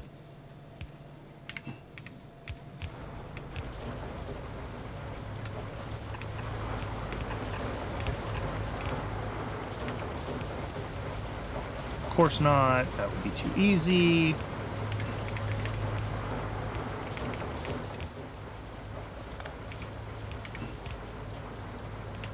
All right, CO2. Good. That just leaves the saline water that we have to bring down kind of next to it. How do I best want to do that? Kind of want to do this.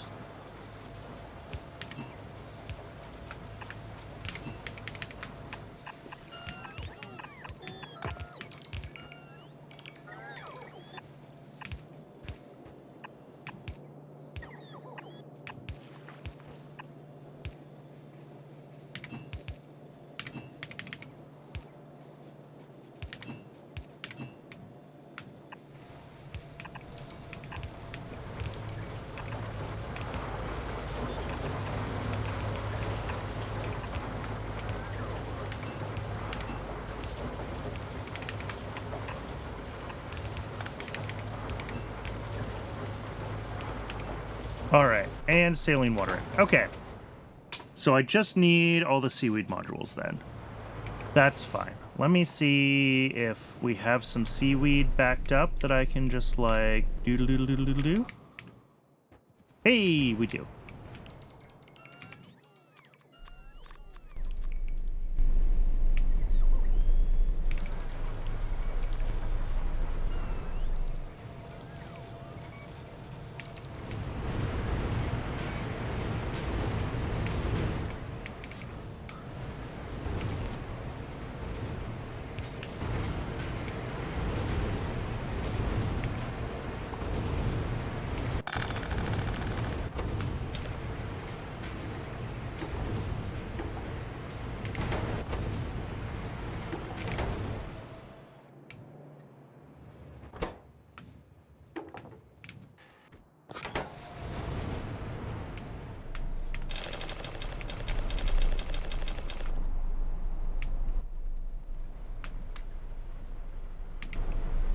All right, I think that's pretty much doubled petri dishes, question mark.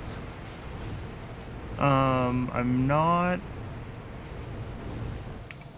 Yeah, these all have... Yeah, these are just waiting for agar. Agar has steam. That is the output. So yeah, I think that is good to go. Obviously we're using a lot more molten glass now.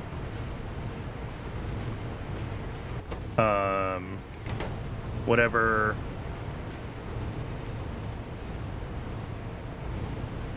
I guess about 100 a second, right? Because each of these is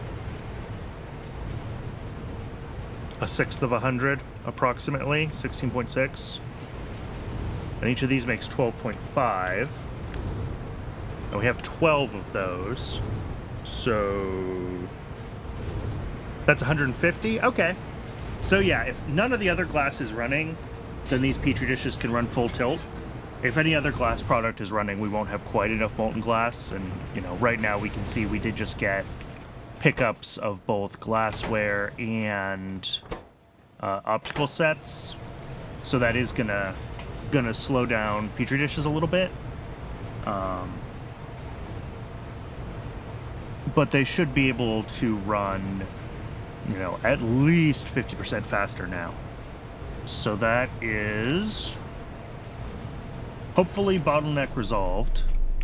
And hopefully we don't need to expand this glass build much more, because I am running out of space. I think if we need to do anything else with glass, it has to be another build, which I don't love, but that is just the way it is.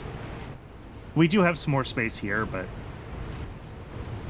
I don't think it's enough.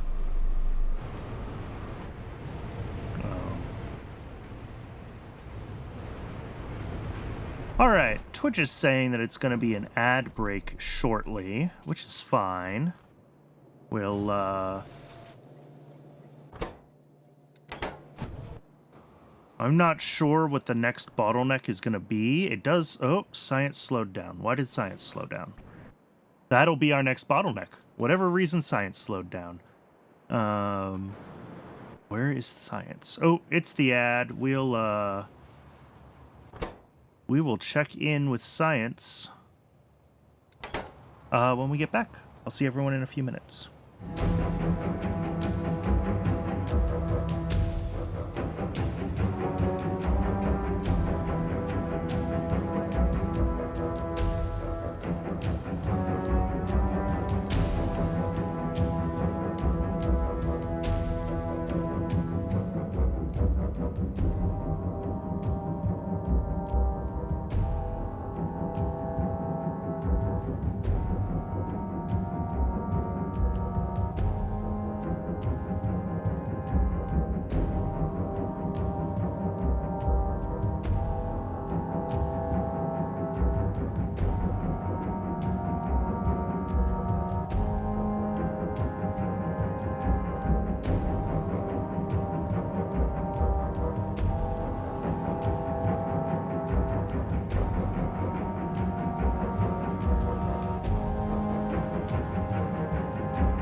Okay, we are back.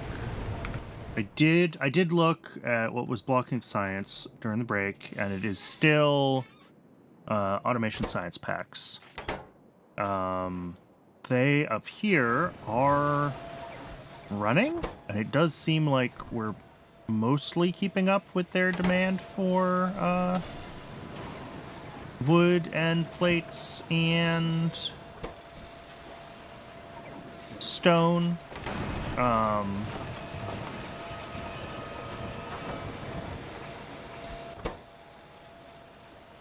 So I think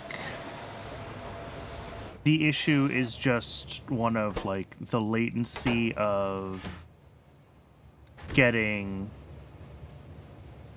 these to this build, and then these back out to the actual science. Because, yeah, these will use 2.4 planter boxes a second, and that should be what I'm making up here. Double check my math, but... yeah, this should be able to make 3 planter boxes a second, actually. So this can keep up with science production. It's just that the whole thing doesn't quite keep up with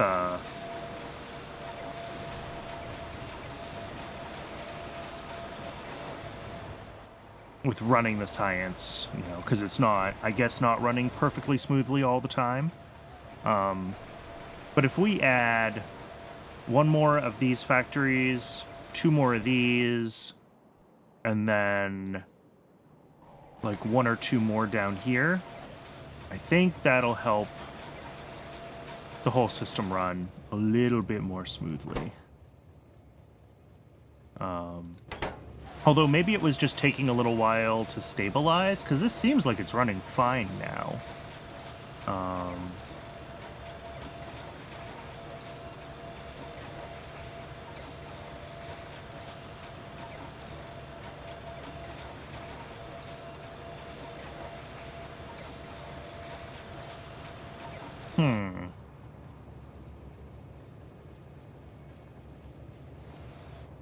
These are the questions. Do I actually need to scale this up, or is it just kind of finally catching up on everything?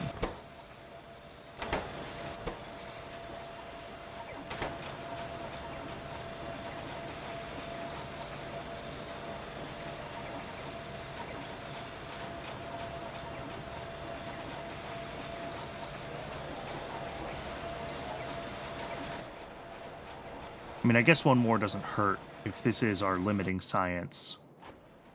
They should all be being made at exactly the same rate. Obviously, some of them have had a chance to buffer more depending on exactly when they were built, and et cetera, but it's interesting to me that we're also gonna need automation science packs for other things, right? They get used for creature chamber shenanigans and whatever else in alien life, so expanding this isn't the worst idea. Yeah, let's do it.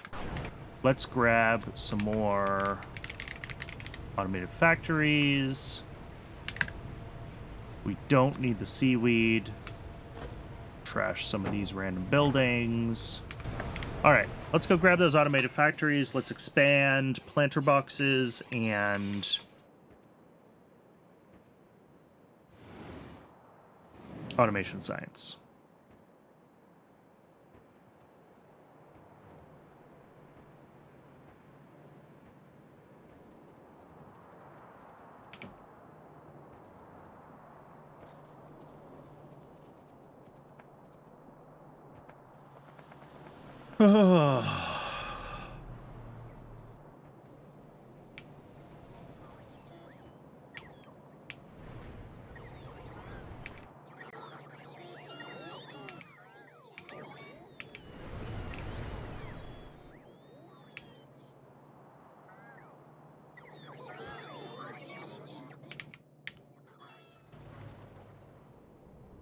I need to pave more of this area up here so that I can easily get back up to.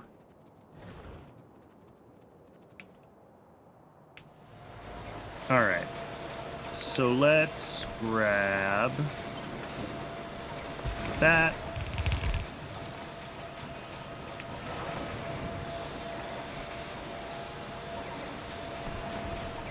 We're actually going to be belt limited on stone bricks now, which is fine, to be clear. Wait.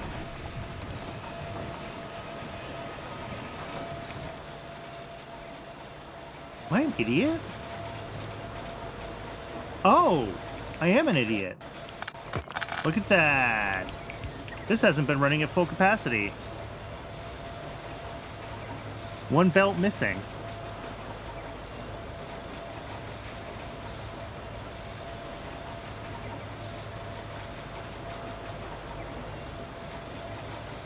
Has that been the problem this whole time? Is we just needed that? I actually do still want to expand this extra 25%. But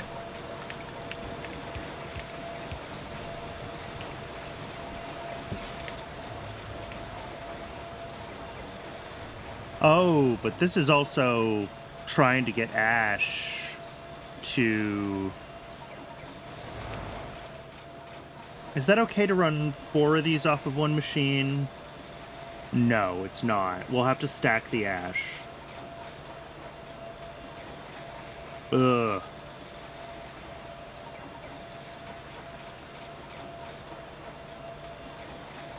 Alright. Never mind then. We'll just fix our bottleneck. And if we decide we need more of these, I guess I'm just duplicating this build. I mean, I could switch these to stack inserters on the Ash output, I guess. But...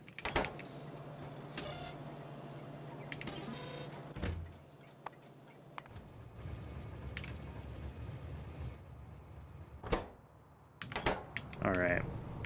And good to see that we are pretty consistently still bringing in plenty of ash. Even if it is just burned biomass, that's fine.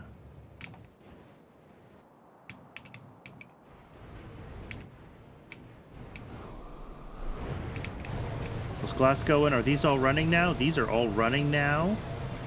That looks good. Oh, I didn't... Oops. Need to add a couple more inserters down there. Let's go around this way.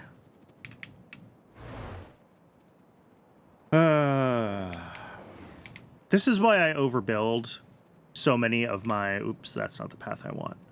This is why I overbuild so many of the train stops and things like that when it comes to how many inserters are on them. Because I'm gonna forget to double check if I can handle extra as I scale builds up.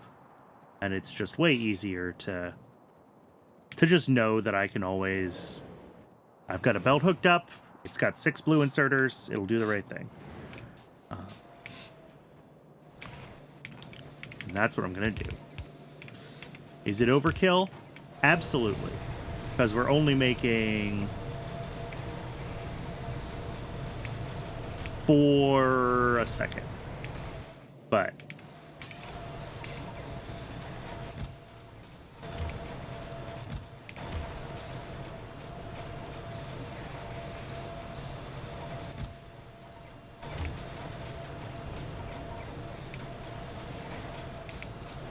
You know what? I should do this so that when these buffer, they can empty more quickly.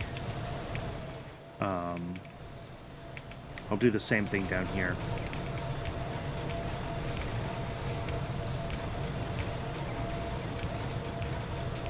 Basically, so that when Petri dishes back up and we hit these buffers, these are the buffers which trigger actually turning off agar production, so we don't just make biocrud when we're full on Petri dishes.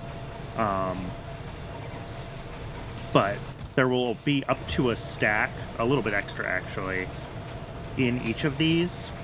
So when these get requested, we want them to be able to, you know, empty as quickly as possible and make sure that we have as many Petri dishes as possible buffered in the station so that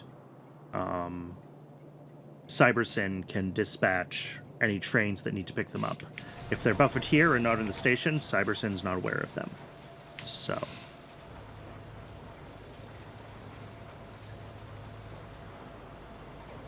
Alright. So hopefully just fixing that one, like...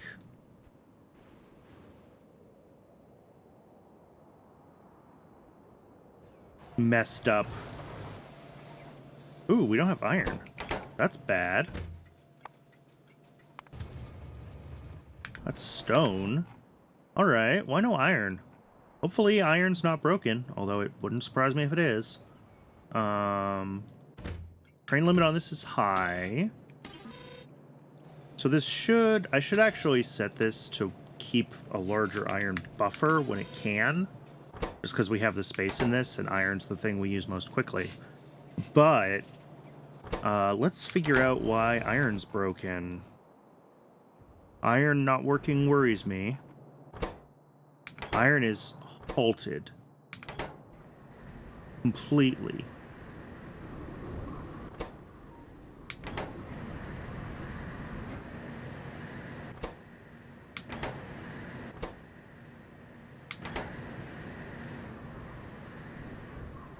It's tailings. It's always tailings. Do these need to be flagged as wanting to go to a void? Did I change tailings to be a void? Nope. Still A. It's just full. It's full because... Oh! I didn't know this was possible. Oh! Okay. Cool. Our other use of tailings, then. No way. What the heck? That is wild. I've never had so much Nexalit all at once in my life. It's great to see, but like... Dang. Okay, we need to fix tailings.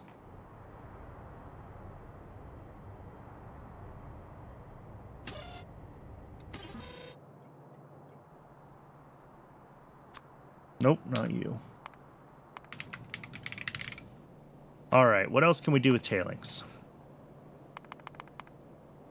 So this is this station here already, and like that's obviously filled up with acid gas. There's this coal slurry we'll have to look at.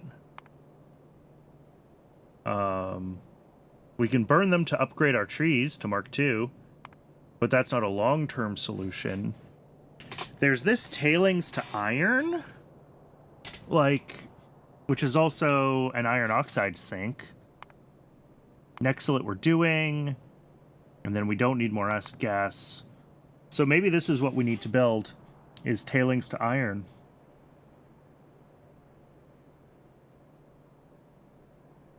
Okay.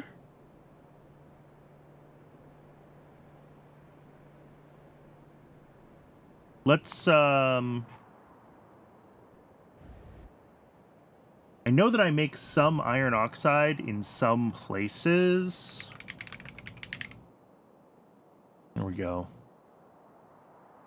Iron plate from iron oxide. Here, okay. So yeah, I've currently got this little station that does iron plates from iron oxide. I can change this, well, I can leave, I guess, this one as low priority and have the tailings just request iron oxide whenever.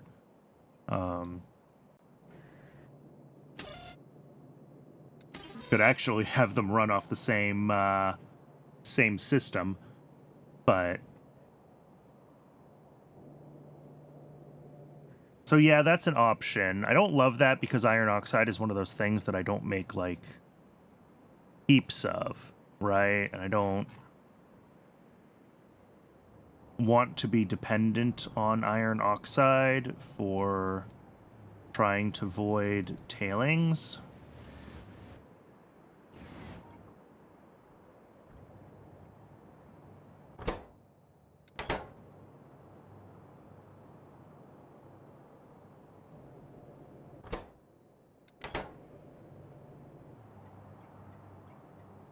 Yeah, I mean, we're also backing up on coal gas and syngas everywhere, so that's going to be a problem too.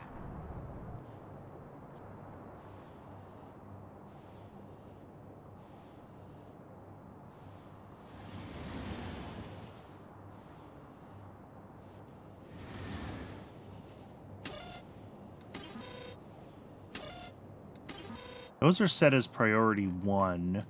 Did I set these ones as priority 1? Yes, for syngas.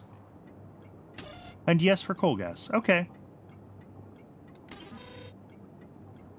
So yeah, it should be pulling from these more readily when I need syngas and coal gas.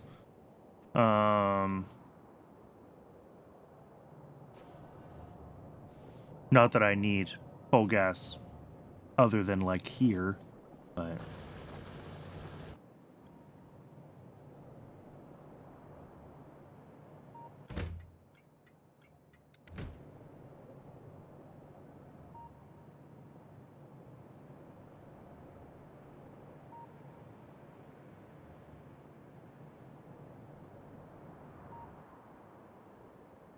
And I do, I think, have syngas sync on my to-do list already. Yeah, I do.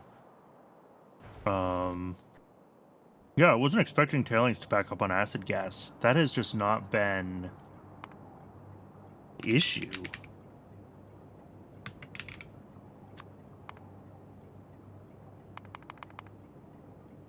So, like, I can turn it into sulfur, but I don't know if I have a use for sulfur. Void it, no. Okay.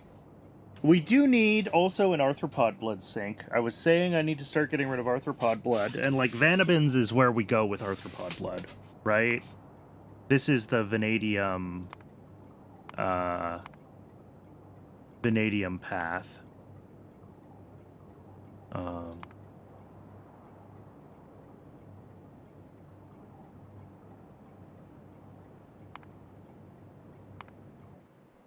So maybe we should just set up vanadium and call that,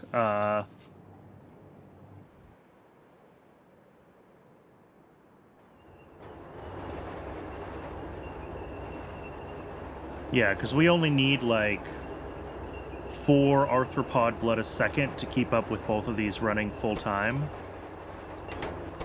And I don't think these do run full-time. I think they actually only run part-time, like, in the grand scheme of the base when everything is running stable. But yeah, we're almost backing up on...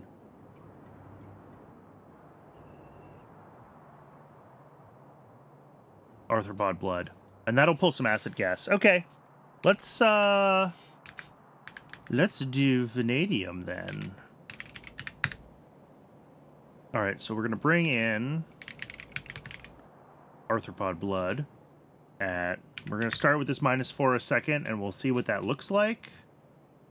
And we will... Oh, this is such a small... Yeah.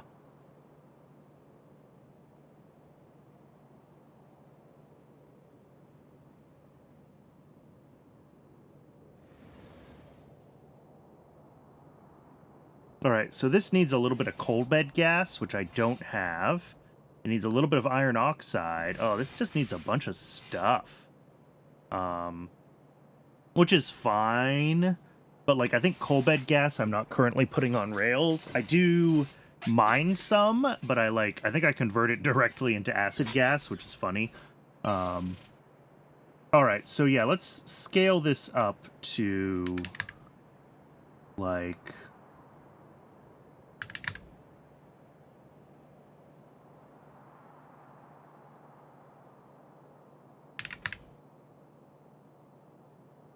some reasonable number of machines here.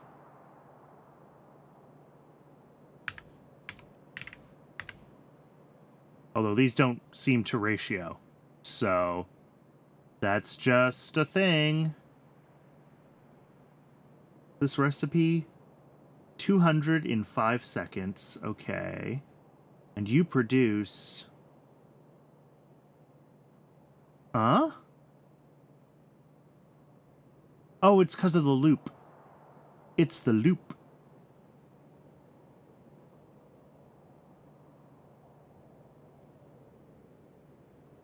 That's why they don't ratio. Anyway, I think this is a fine scale. This is 2 or 3 of everything, basically. And then we're going to have to bring in a bunch of weird stuff. More ammonia, which is fantastic. We still might need to build more ammonia. And then we'll need to get coal bed gas on rails. So, let's grab our shopping list.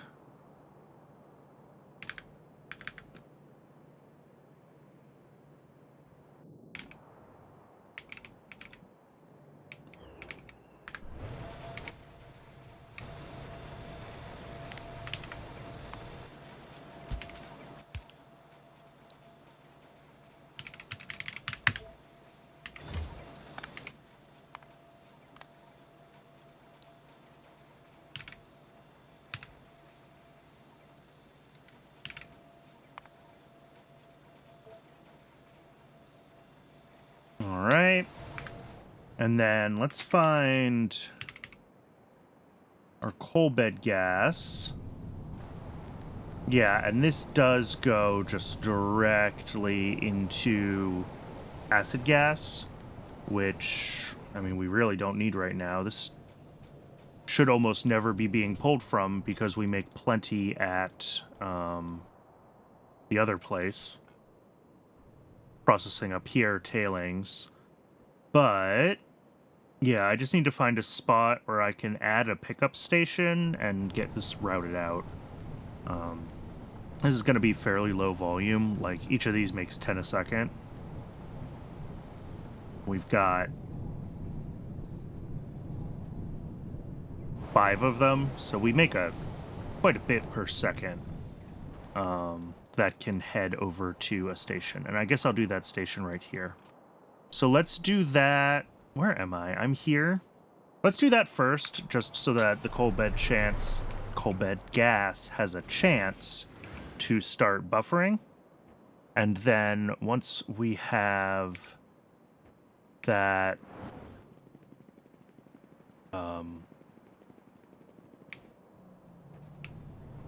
yeah, do we want to? No, we don't have space there. Okay. And I don't want to risk running through this, whatever this is. Oh, that's geothermal. Yeah, let's not break that. So yeah, let's get a fluid pickup there.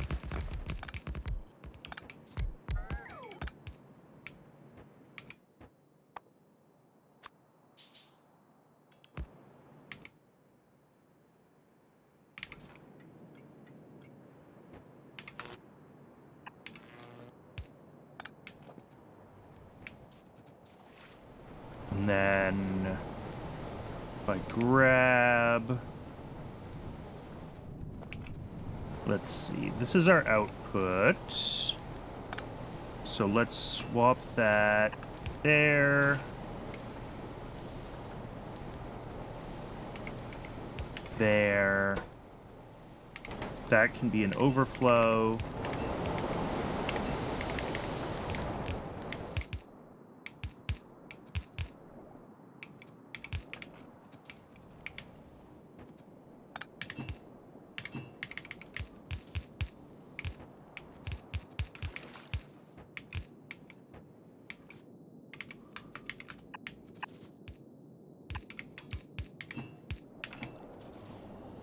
All right, so that'll start buffering coal bed gas so that that'll be available to the vanadium build.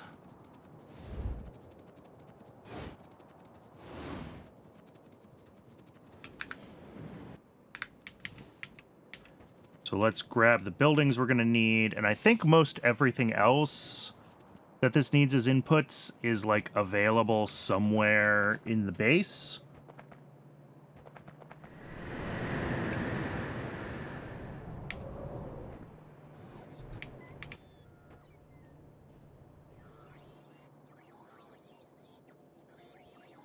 On the way, only 6 agitators. Interesting.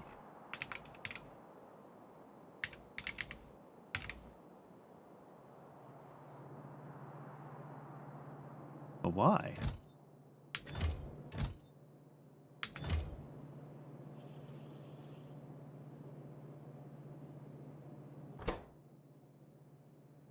Oh. Because melamine doesn't naturally make it into the mall. That's why. It's only when I throw it out from my inventory, and I don't do that often, that we end up with melamine in the storage chests, and those go here. But I don't think I send melamine, like, up to base. Maybe I do. No, we don't. 'Cause this is melamine. We make melamine resin there. Or it comes down And it feeds batteries, and that's it. Okay. So if I want, what I could do is set up another requester here. I'm actually going to do this. Solid drop-off. And what this will end up doing is this will be opportunity for me to request anything that I want to feed from rail base into regular base, right? So let's pause it for one thing. And then let's also grab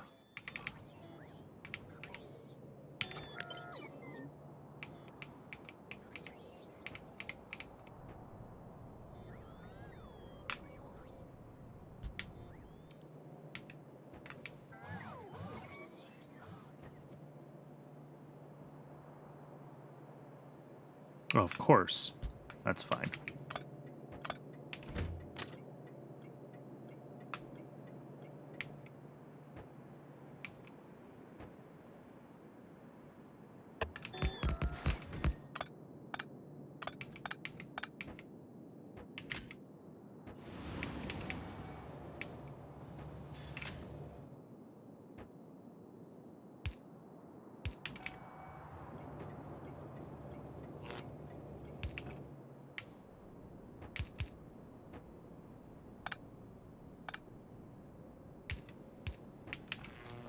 Really?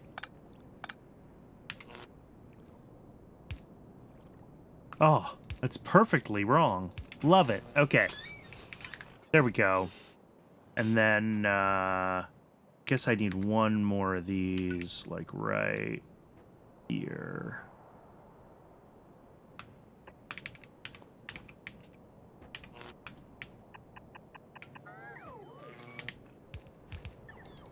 Alright, and these should all be taken care of by the bots that actually build the base. And then this, we can say we want to request melamine.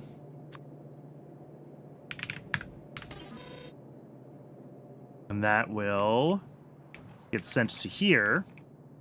And then if we grab a stack inserter output and a passive provider chest, and we just filter this to melamine. Okay. So now... oh, these aren't in construction range. They'll never get built. That's funny.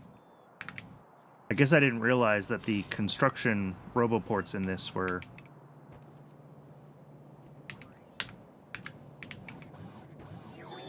this is a roboport, right? No, that's a local radar.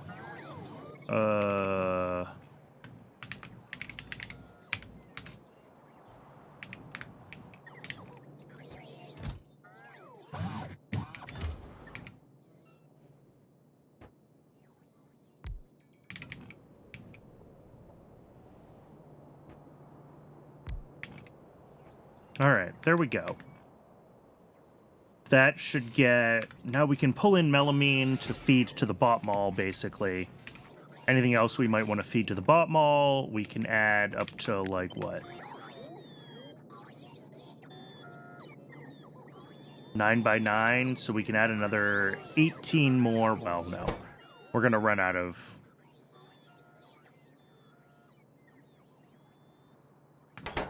we can add, like, 5 or 6... 5 things if we request 30 stacks in each one. I could actually lower that. Instead of requesting 30 max, let's request 25 stacks. Because that'll still do a full train load, right, of 20. And then after that, it will be only 5 extra. And then we can fit... with 160 things, Six? 6 different materials in there? Alright, that's not bad. It's not great, but it's not bad.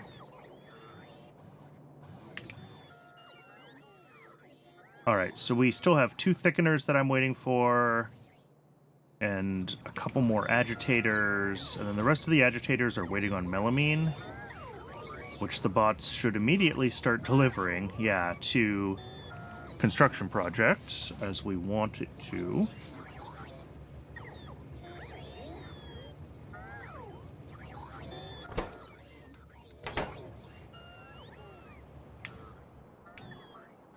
And I should probably put some chargers through here as well, just to give the bots a little more opportunity in between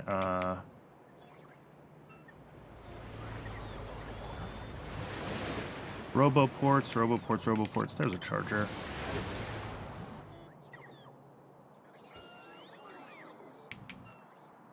So yeah, we can do like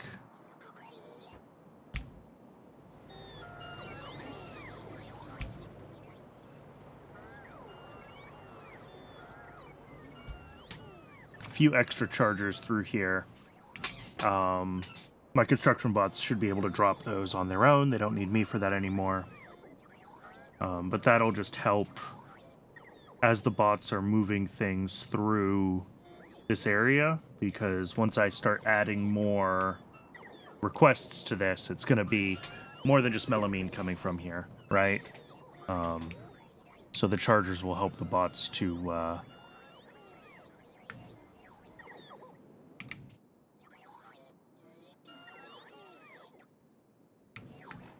yeah, and look at that. They're already getting the last of these things made for me.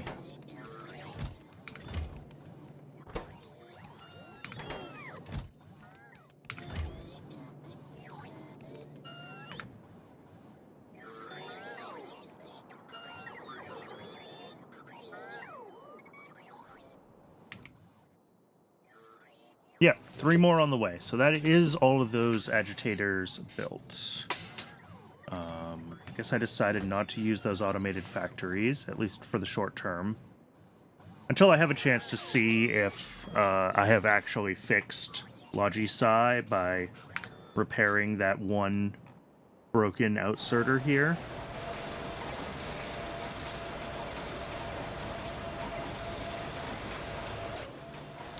It's going to take a couple of batches of delivering everything before we really get the feel for that, but this just requests 60 stacks. So this always wants like as many of these as it can get.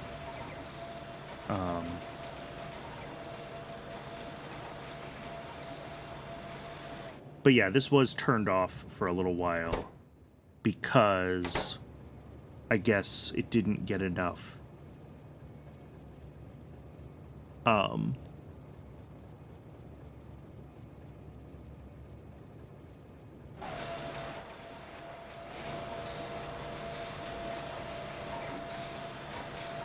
Yeah, 2.4 is what this consumes. Even if that was only making 5/6,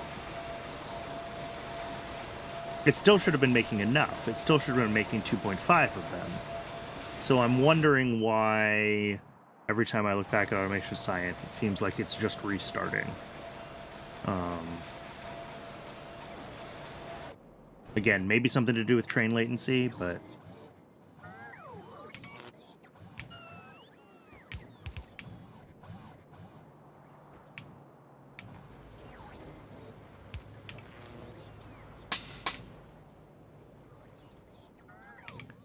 Okay, we have everything we need to do this Vanadium build, so let's start doing it. Let's flip back to YAFC for just a second and think about what this looks like. So our output is Vanadium pentoxide and flue and ash. We'll just do the flue gas on site. So let's add a quenching tower to our requests. We do water pumping on site. We make steam on site. Okay. So we also need 4 electric boilers and a quenching tower. We've got a solid input, a fluid input with 3 fluids, and 2 solid outputs. One for the vanadium and one for the ash. Okay. So that's 4 stations, which is fine. We need to add a few buildings to our bot requests. That is also fine. Let's see. Electric boilers. We need 4 of those.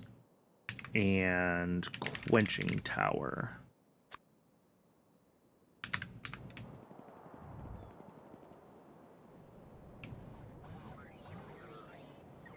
All right, bots. I know you got it over here.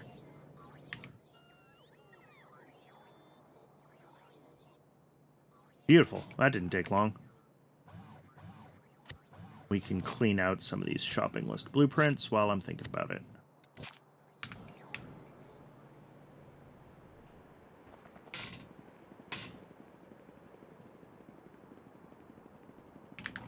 Now, where do I want to build this? I guess I could put it here. Or I could put it here, actually. I did save space here specifically so I could put a thing in this direction. Yeah, let's do that. There's a lot of water through this area, so stuff doesn't... I'm trying to avoid doing big builds right on all the water. It's not a huge deal to get the landfill for it, but... Why do so when I don't have to?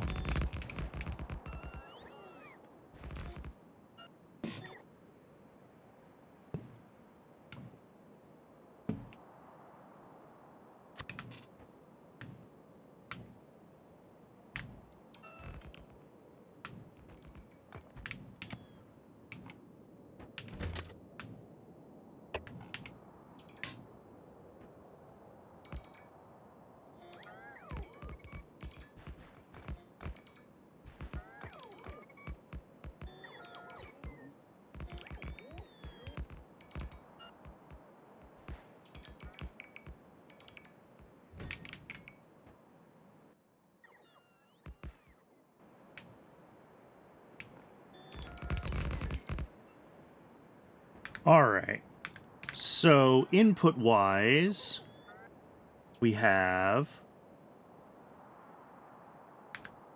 We're gonna have a fluid input. Let's start with that, because that's like our main input. And then we're gonna have a solid drop-off as well. So the solid drop-off needs iron oxide and tailings dust. I didn't make... What do I need for these? Steel and circuits. Okay. Let's run back to the mall real quick and just grab steel and circuits so I can make train stations.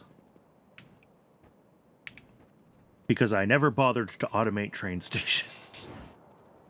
Oh...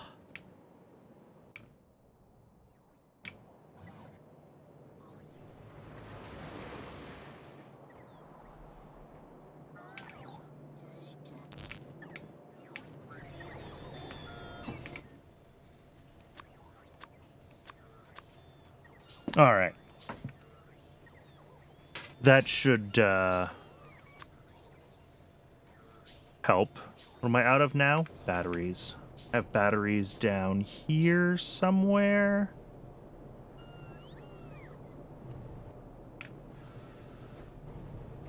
Yeah.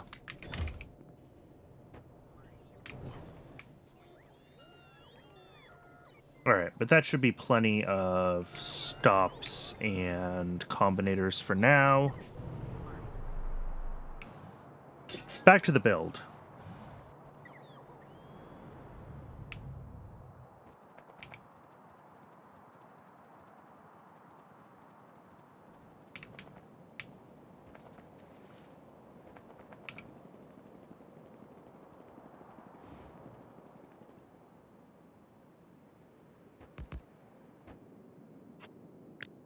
All right, so we're going to have...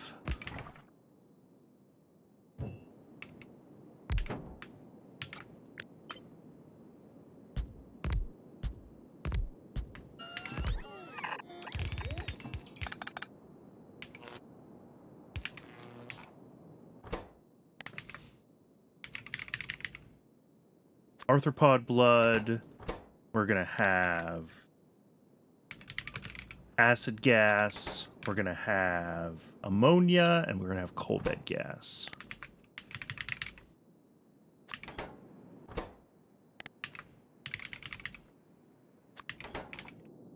And same thing here. Arthropod blood. Ammonia.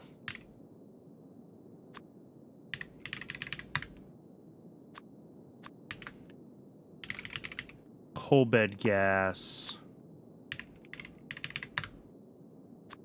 And acid gas. Okay. Beautiful. So we can hook this up.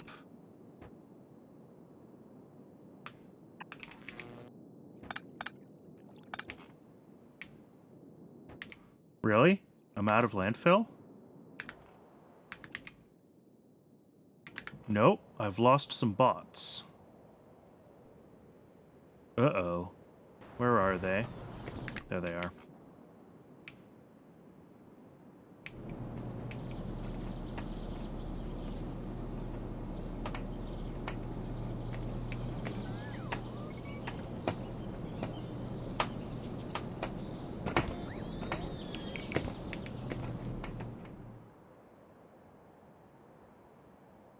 There we go. All right, so this should get dispatched all of its fluids over time. Our solid inputs are iron oxide and tailings dust. All right.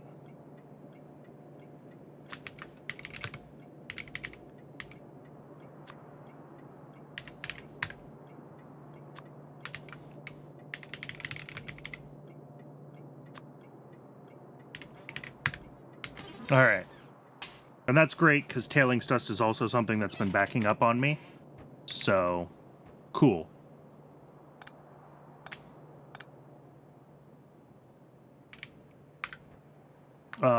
So I guess...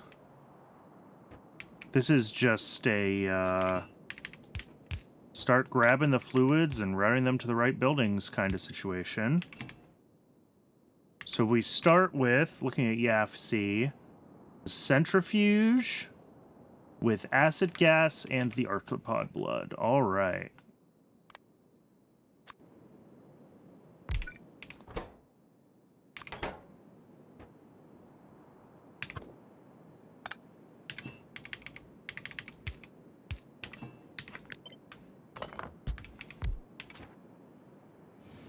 Oop, that's... there we go.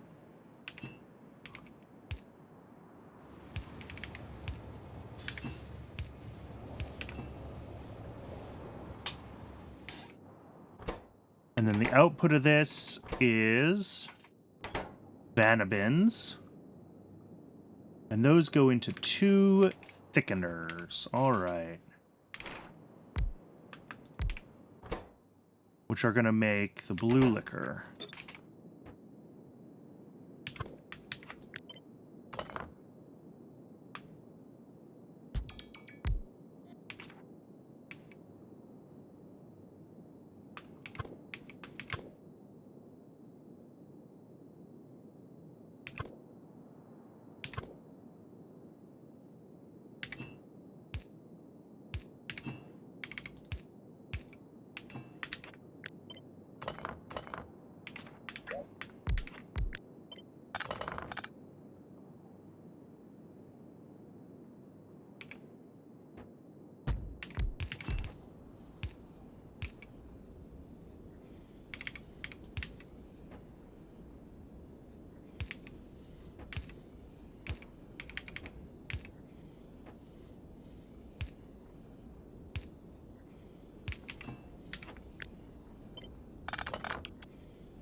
All right, and these are also going to need the tailings dust brought in, which is 10 a second. All right.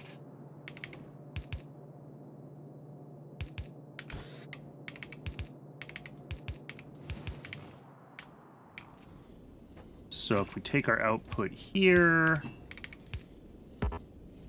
each of these needs, oh, this says 6 a second. Oh yeah, we're only doing 1 point whatever, but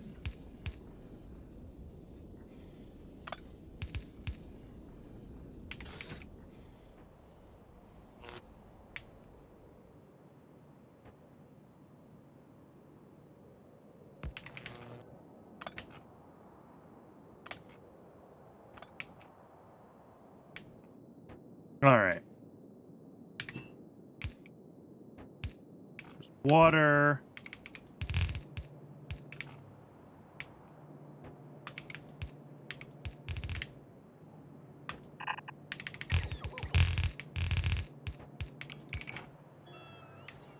Okay. And then these are a fluid output, so that is just... Actually, you know what? If I take...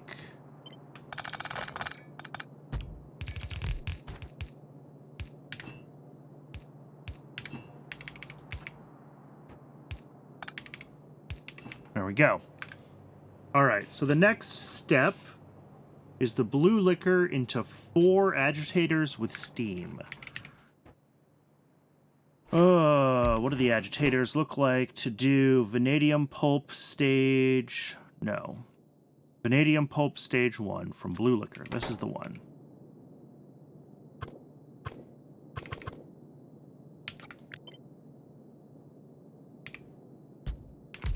And I said I need 4 of these? Yeah. Alright, so we'll kind of do this thing.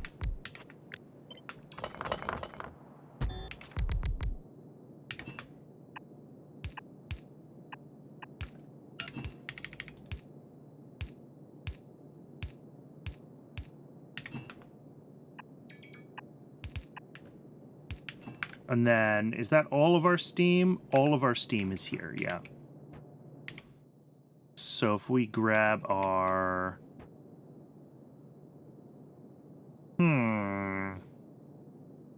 No, there's not a better way to do this. I have exactly as many boilers as I have these machines, so I'm like, do I want to just put the boilers in line? But that actually sounds... That sounds worse. So we're not going to do that. We're going to do this.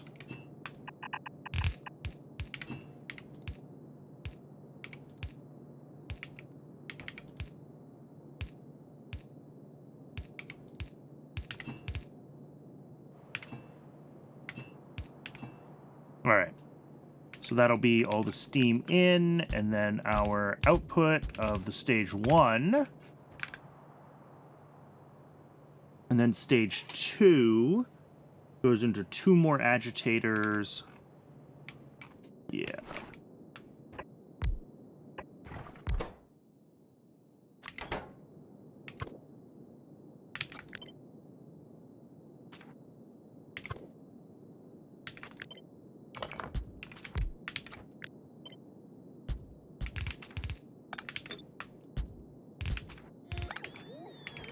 And these also are going to need iron oxide, total of 6 a second, which is... What's 6 out of 15?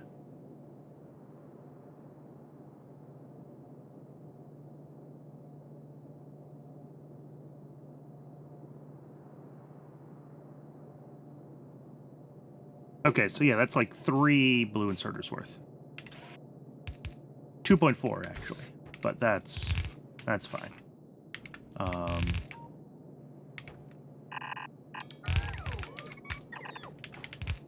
And then each of these guys will just get like 2 yellow inserters for its 3 a second. Yeah, that's not quite enough, is it? That's annoying. All right, 2 blue inserters it is.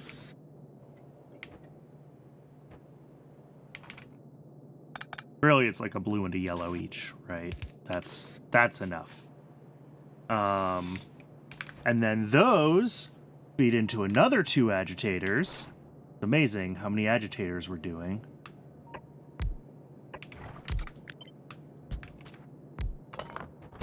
These will do the stage 3.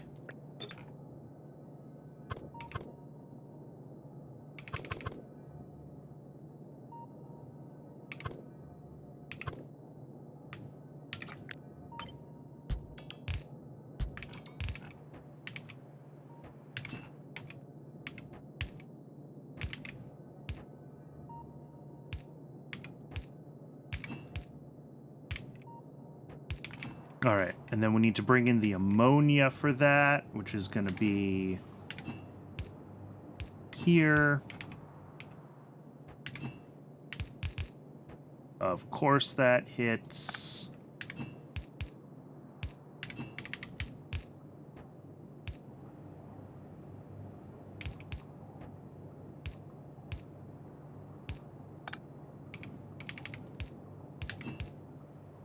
All right, that'll be ammonia. I probably really do need to build more ammonia now. And then this also outputs our vanadium pentoxide as well as the vanadium pulp stage 3. So we're going to have our pentoxide out, and then we're going to have a little bit of the stage 3 from each one of these guys. So that's our output. That's the thing we actually want from this whole process. So that'll hook up to a solid pickup station. There-ish.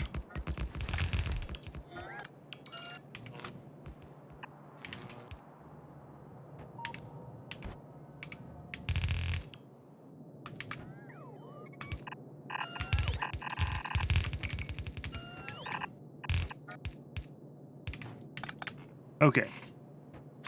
And a couple of inserters. That's more than enough capacity. Oh, I never set this up. Oops.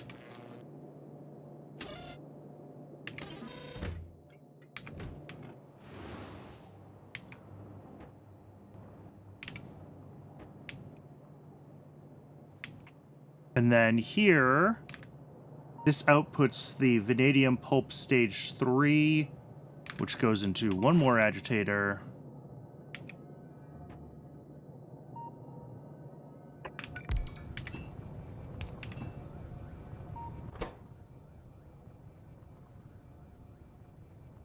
To do the stage 1 recycling.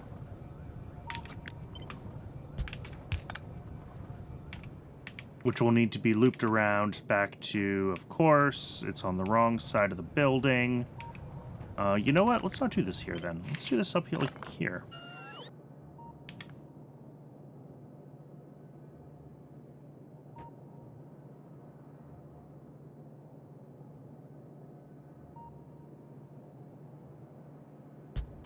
Let's do it like here.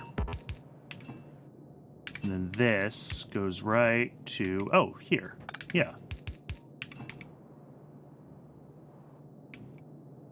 And then we need to bring in the coal bed gas, which is our last fluid input of the overall system.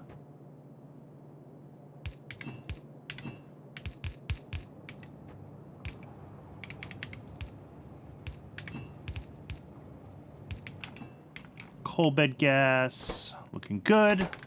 That outputs flue gas, which I can put right into a quenching tower.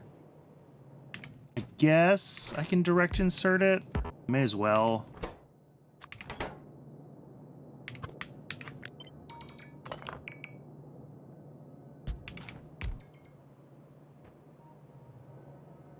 And then that makes a trickle of ash, which will go out like this and have to be brought down through here to our ash output. All right, Twitch is telling me that it is ad o'clock. I do run just one ad break per hour and just long enough to keep pre-roll ads turned off. So I appreciate folks sticking around during the break. Get some water, stretch your legs, take care of yourself as a human. And in a little over 3 minutes, when the ads are over, we'll finish getting this built up, powered on, And then probably go make more ammonia, because ammonia input is a problem right now. So yeah, that'll be... shoot, I broke it. When we come back, I'll fix it.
And we are back. Thanks for sticking around through the ad break. I do appreciate it. Alright, so I did, during the break, just hook up the missing green wire here. I make this mistake every time, because every one of these request stations is a little bit bespoke, which they really don't have to be. I could design like a 5 or 6 fluid one and have it be less bespoke. But I always forget to put this green signal wire back in, and inevitably, one of the fluids gets over-delivered, and I get sad. So, that is, unfortunately... Oh, yep, see, this wants to deliver more acid gas. We flip this pump, it should be able to.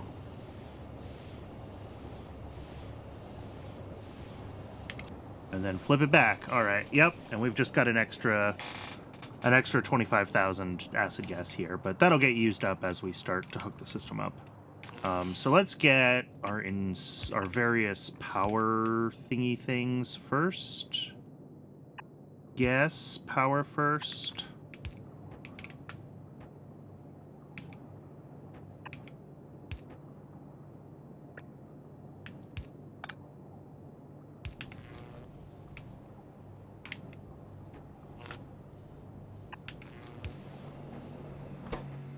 Alright, so that'll do This needs water in. I haven't done water in yet. How much water does this whole thing use? 0.2 pumps. I don't have to really worry about where I get it from. Here works.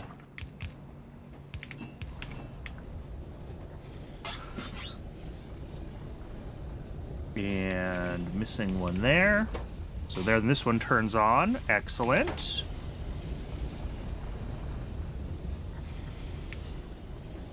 Okay, so these have blue liquor and steam. So they want to be...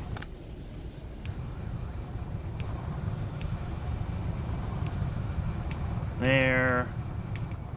These need to be powered like there, I guess.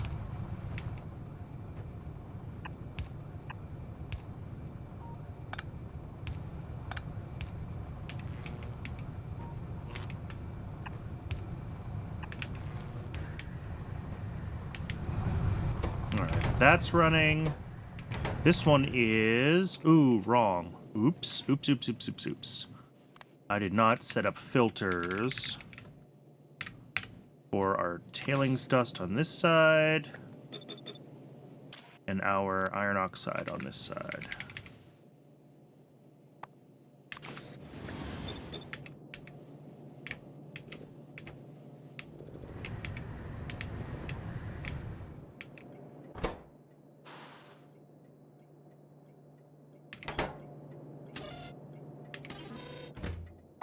All right, it looks like we don't have iron oxide coming from anywhere right now.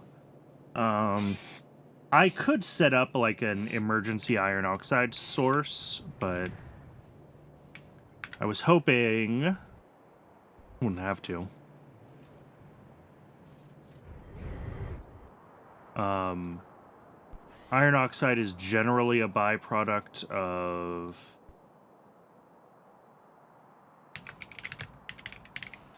let's see, where am I making... I'm making iron plate from iron oxide somewhere down here. Yeah, and this is a low priority station, but it's not a void, which means that we turned all of our iron oxide into plates.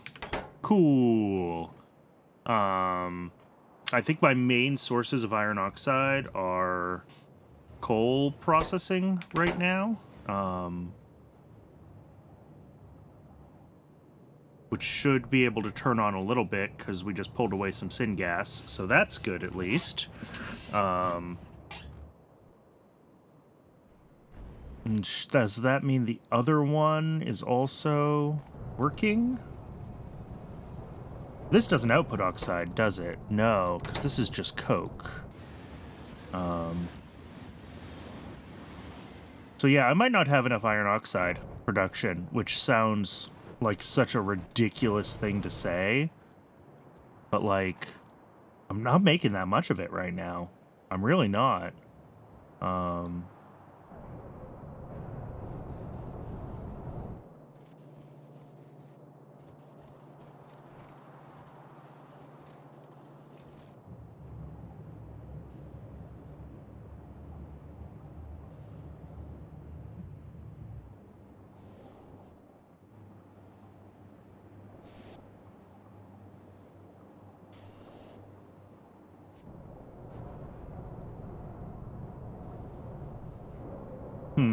Yeah. We will have to see if we get enough demand for syngas and coal gas to turn this further on.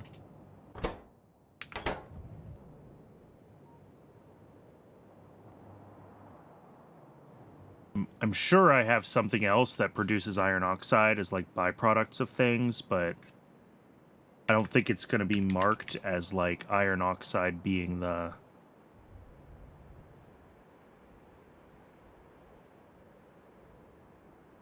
yeah.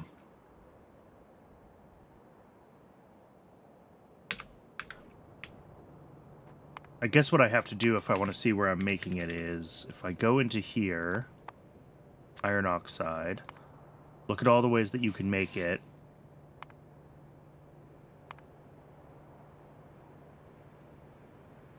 Course classification. I don't remember if I'm running course classification. Ash separation. Okay, I'm definitely doing that. Rich dust into chromite sand. I'm not sure if I'm doing that. Okay, yeah. So this is like course classification. I do have this going. Not much right now.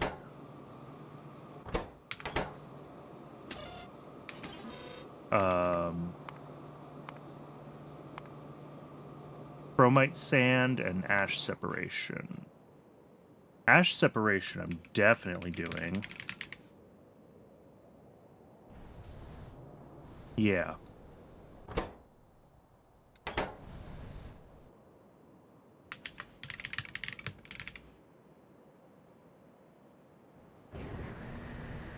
Chromite sand here. Wrong chromite sand recipe, though.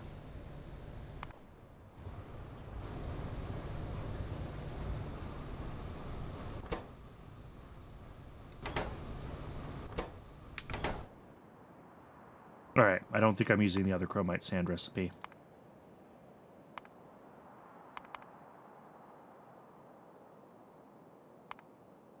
And then coal, yep.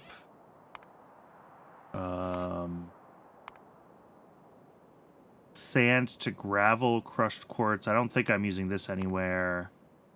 Oh, antimony spits out a little iron oxide. Okay. And then rare earth concentrate and rare earth oxides. I'm definitely doing all the rare earth stuff.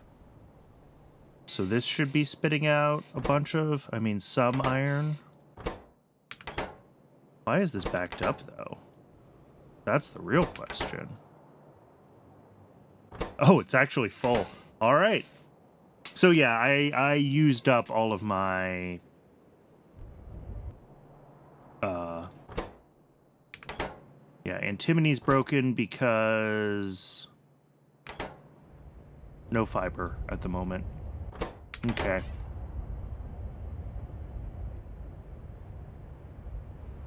So I do still need to expand fiber as well, which I knew I was going to have to do. I've been kind of putting it off.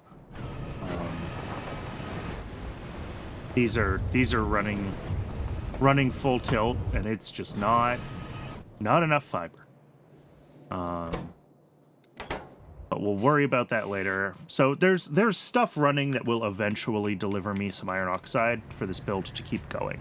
That's really the point. That is what I wanted to confirm. All right. So here, I think I just have to route the ash output out.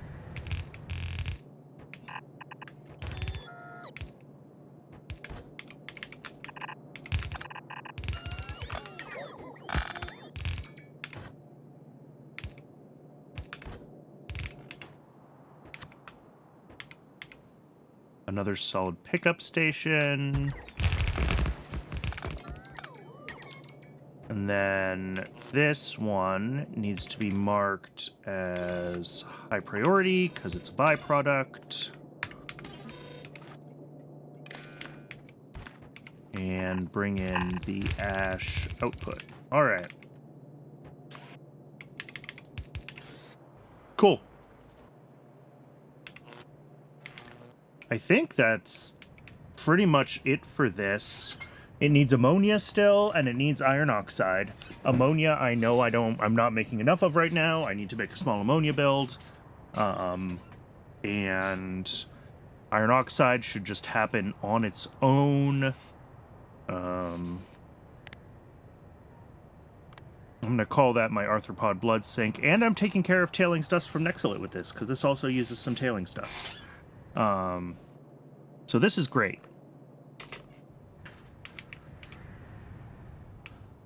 I probably should have done this a long time ago, but I just didn't have a need for vanadium yet. I mean, I don't know what I'm going to use it for now, but...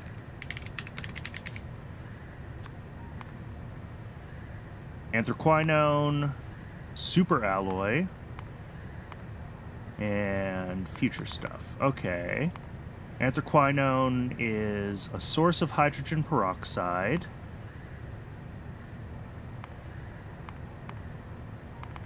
Nexilite batteries. Okay. But also, like, hydrogen peroxide can be, yeah, sulfuric acid. Is this a better... Here. What? Whoops, wrong button. Sorry about that. Let's look at two options for sulfuric acid. Acid gas and water, or hydrogen peroxide and sulfur. We want to make 100 a second of both. What? Why? What?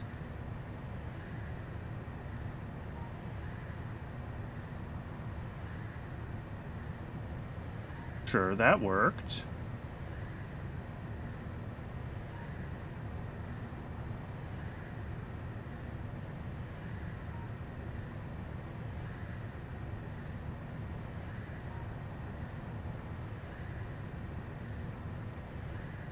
Let's make this a nested table. Sorry. There we go. And then that'll pull in the hydrogen peroxide. So 250 a second acid gas to sulfuric acid.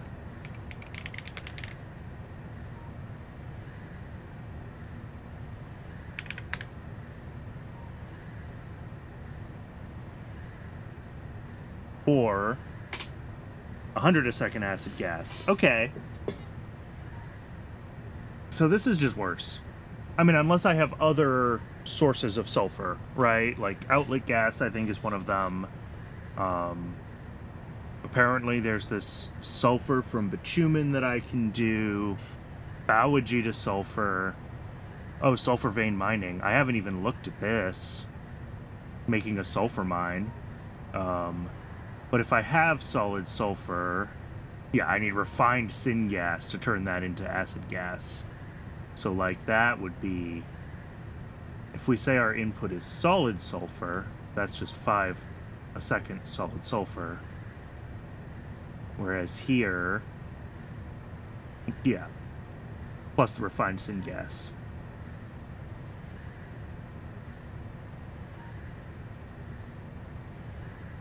Okay. That makes sense. So this is better if I have solid sulfur for sulfuric acid. Cool. Unfortunately, right now I'm making sulfuric acid on site pretty much everywhere. I just ship acid gas around, which is stupid. Fortunately, I think that is a thing that I can fix. Like, yeah. If I look at where I'm making sulfuric acid, I make some here. Apparently I make a bunch here. For... What is this? Oh, this is rare earths. But, like, anywhere I'm doing this, I'm bringing in acid gas and doing water locally. I just have to change the acid gas requester to a sulfuric acid requester, and I can hook it up. But apparently I'm only doing it in 2 places right now, so... I should think about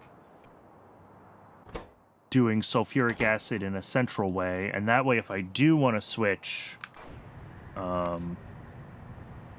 You know, we got here from, like, anthraquinone to hydrogen peroxide, which is to sulfuric. Lithium peroxide, when is this? That's not until blue. So, like, that's the use of it right now. Oh, wrong scene. Sorry. That's the only use, really, of the... of the vanadium is anthraquinone until I get to super alloy, well, which is way down there.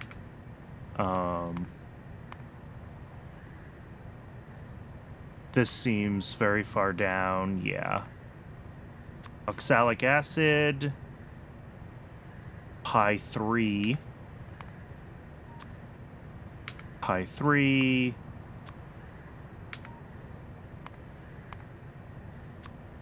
Yeah, this is all pretty far down.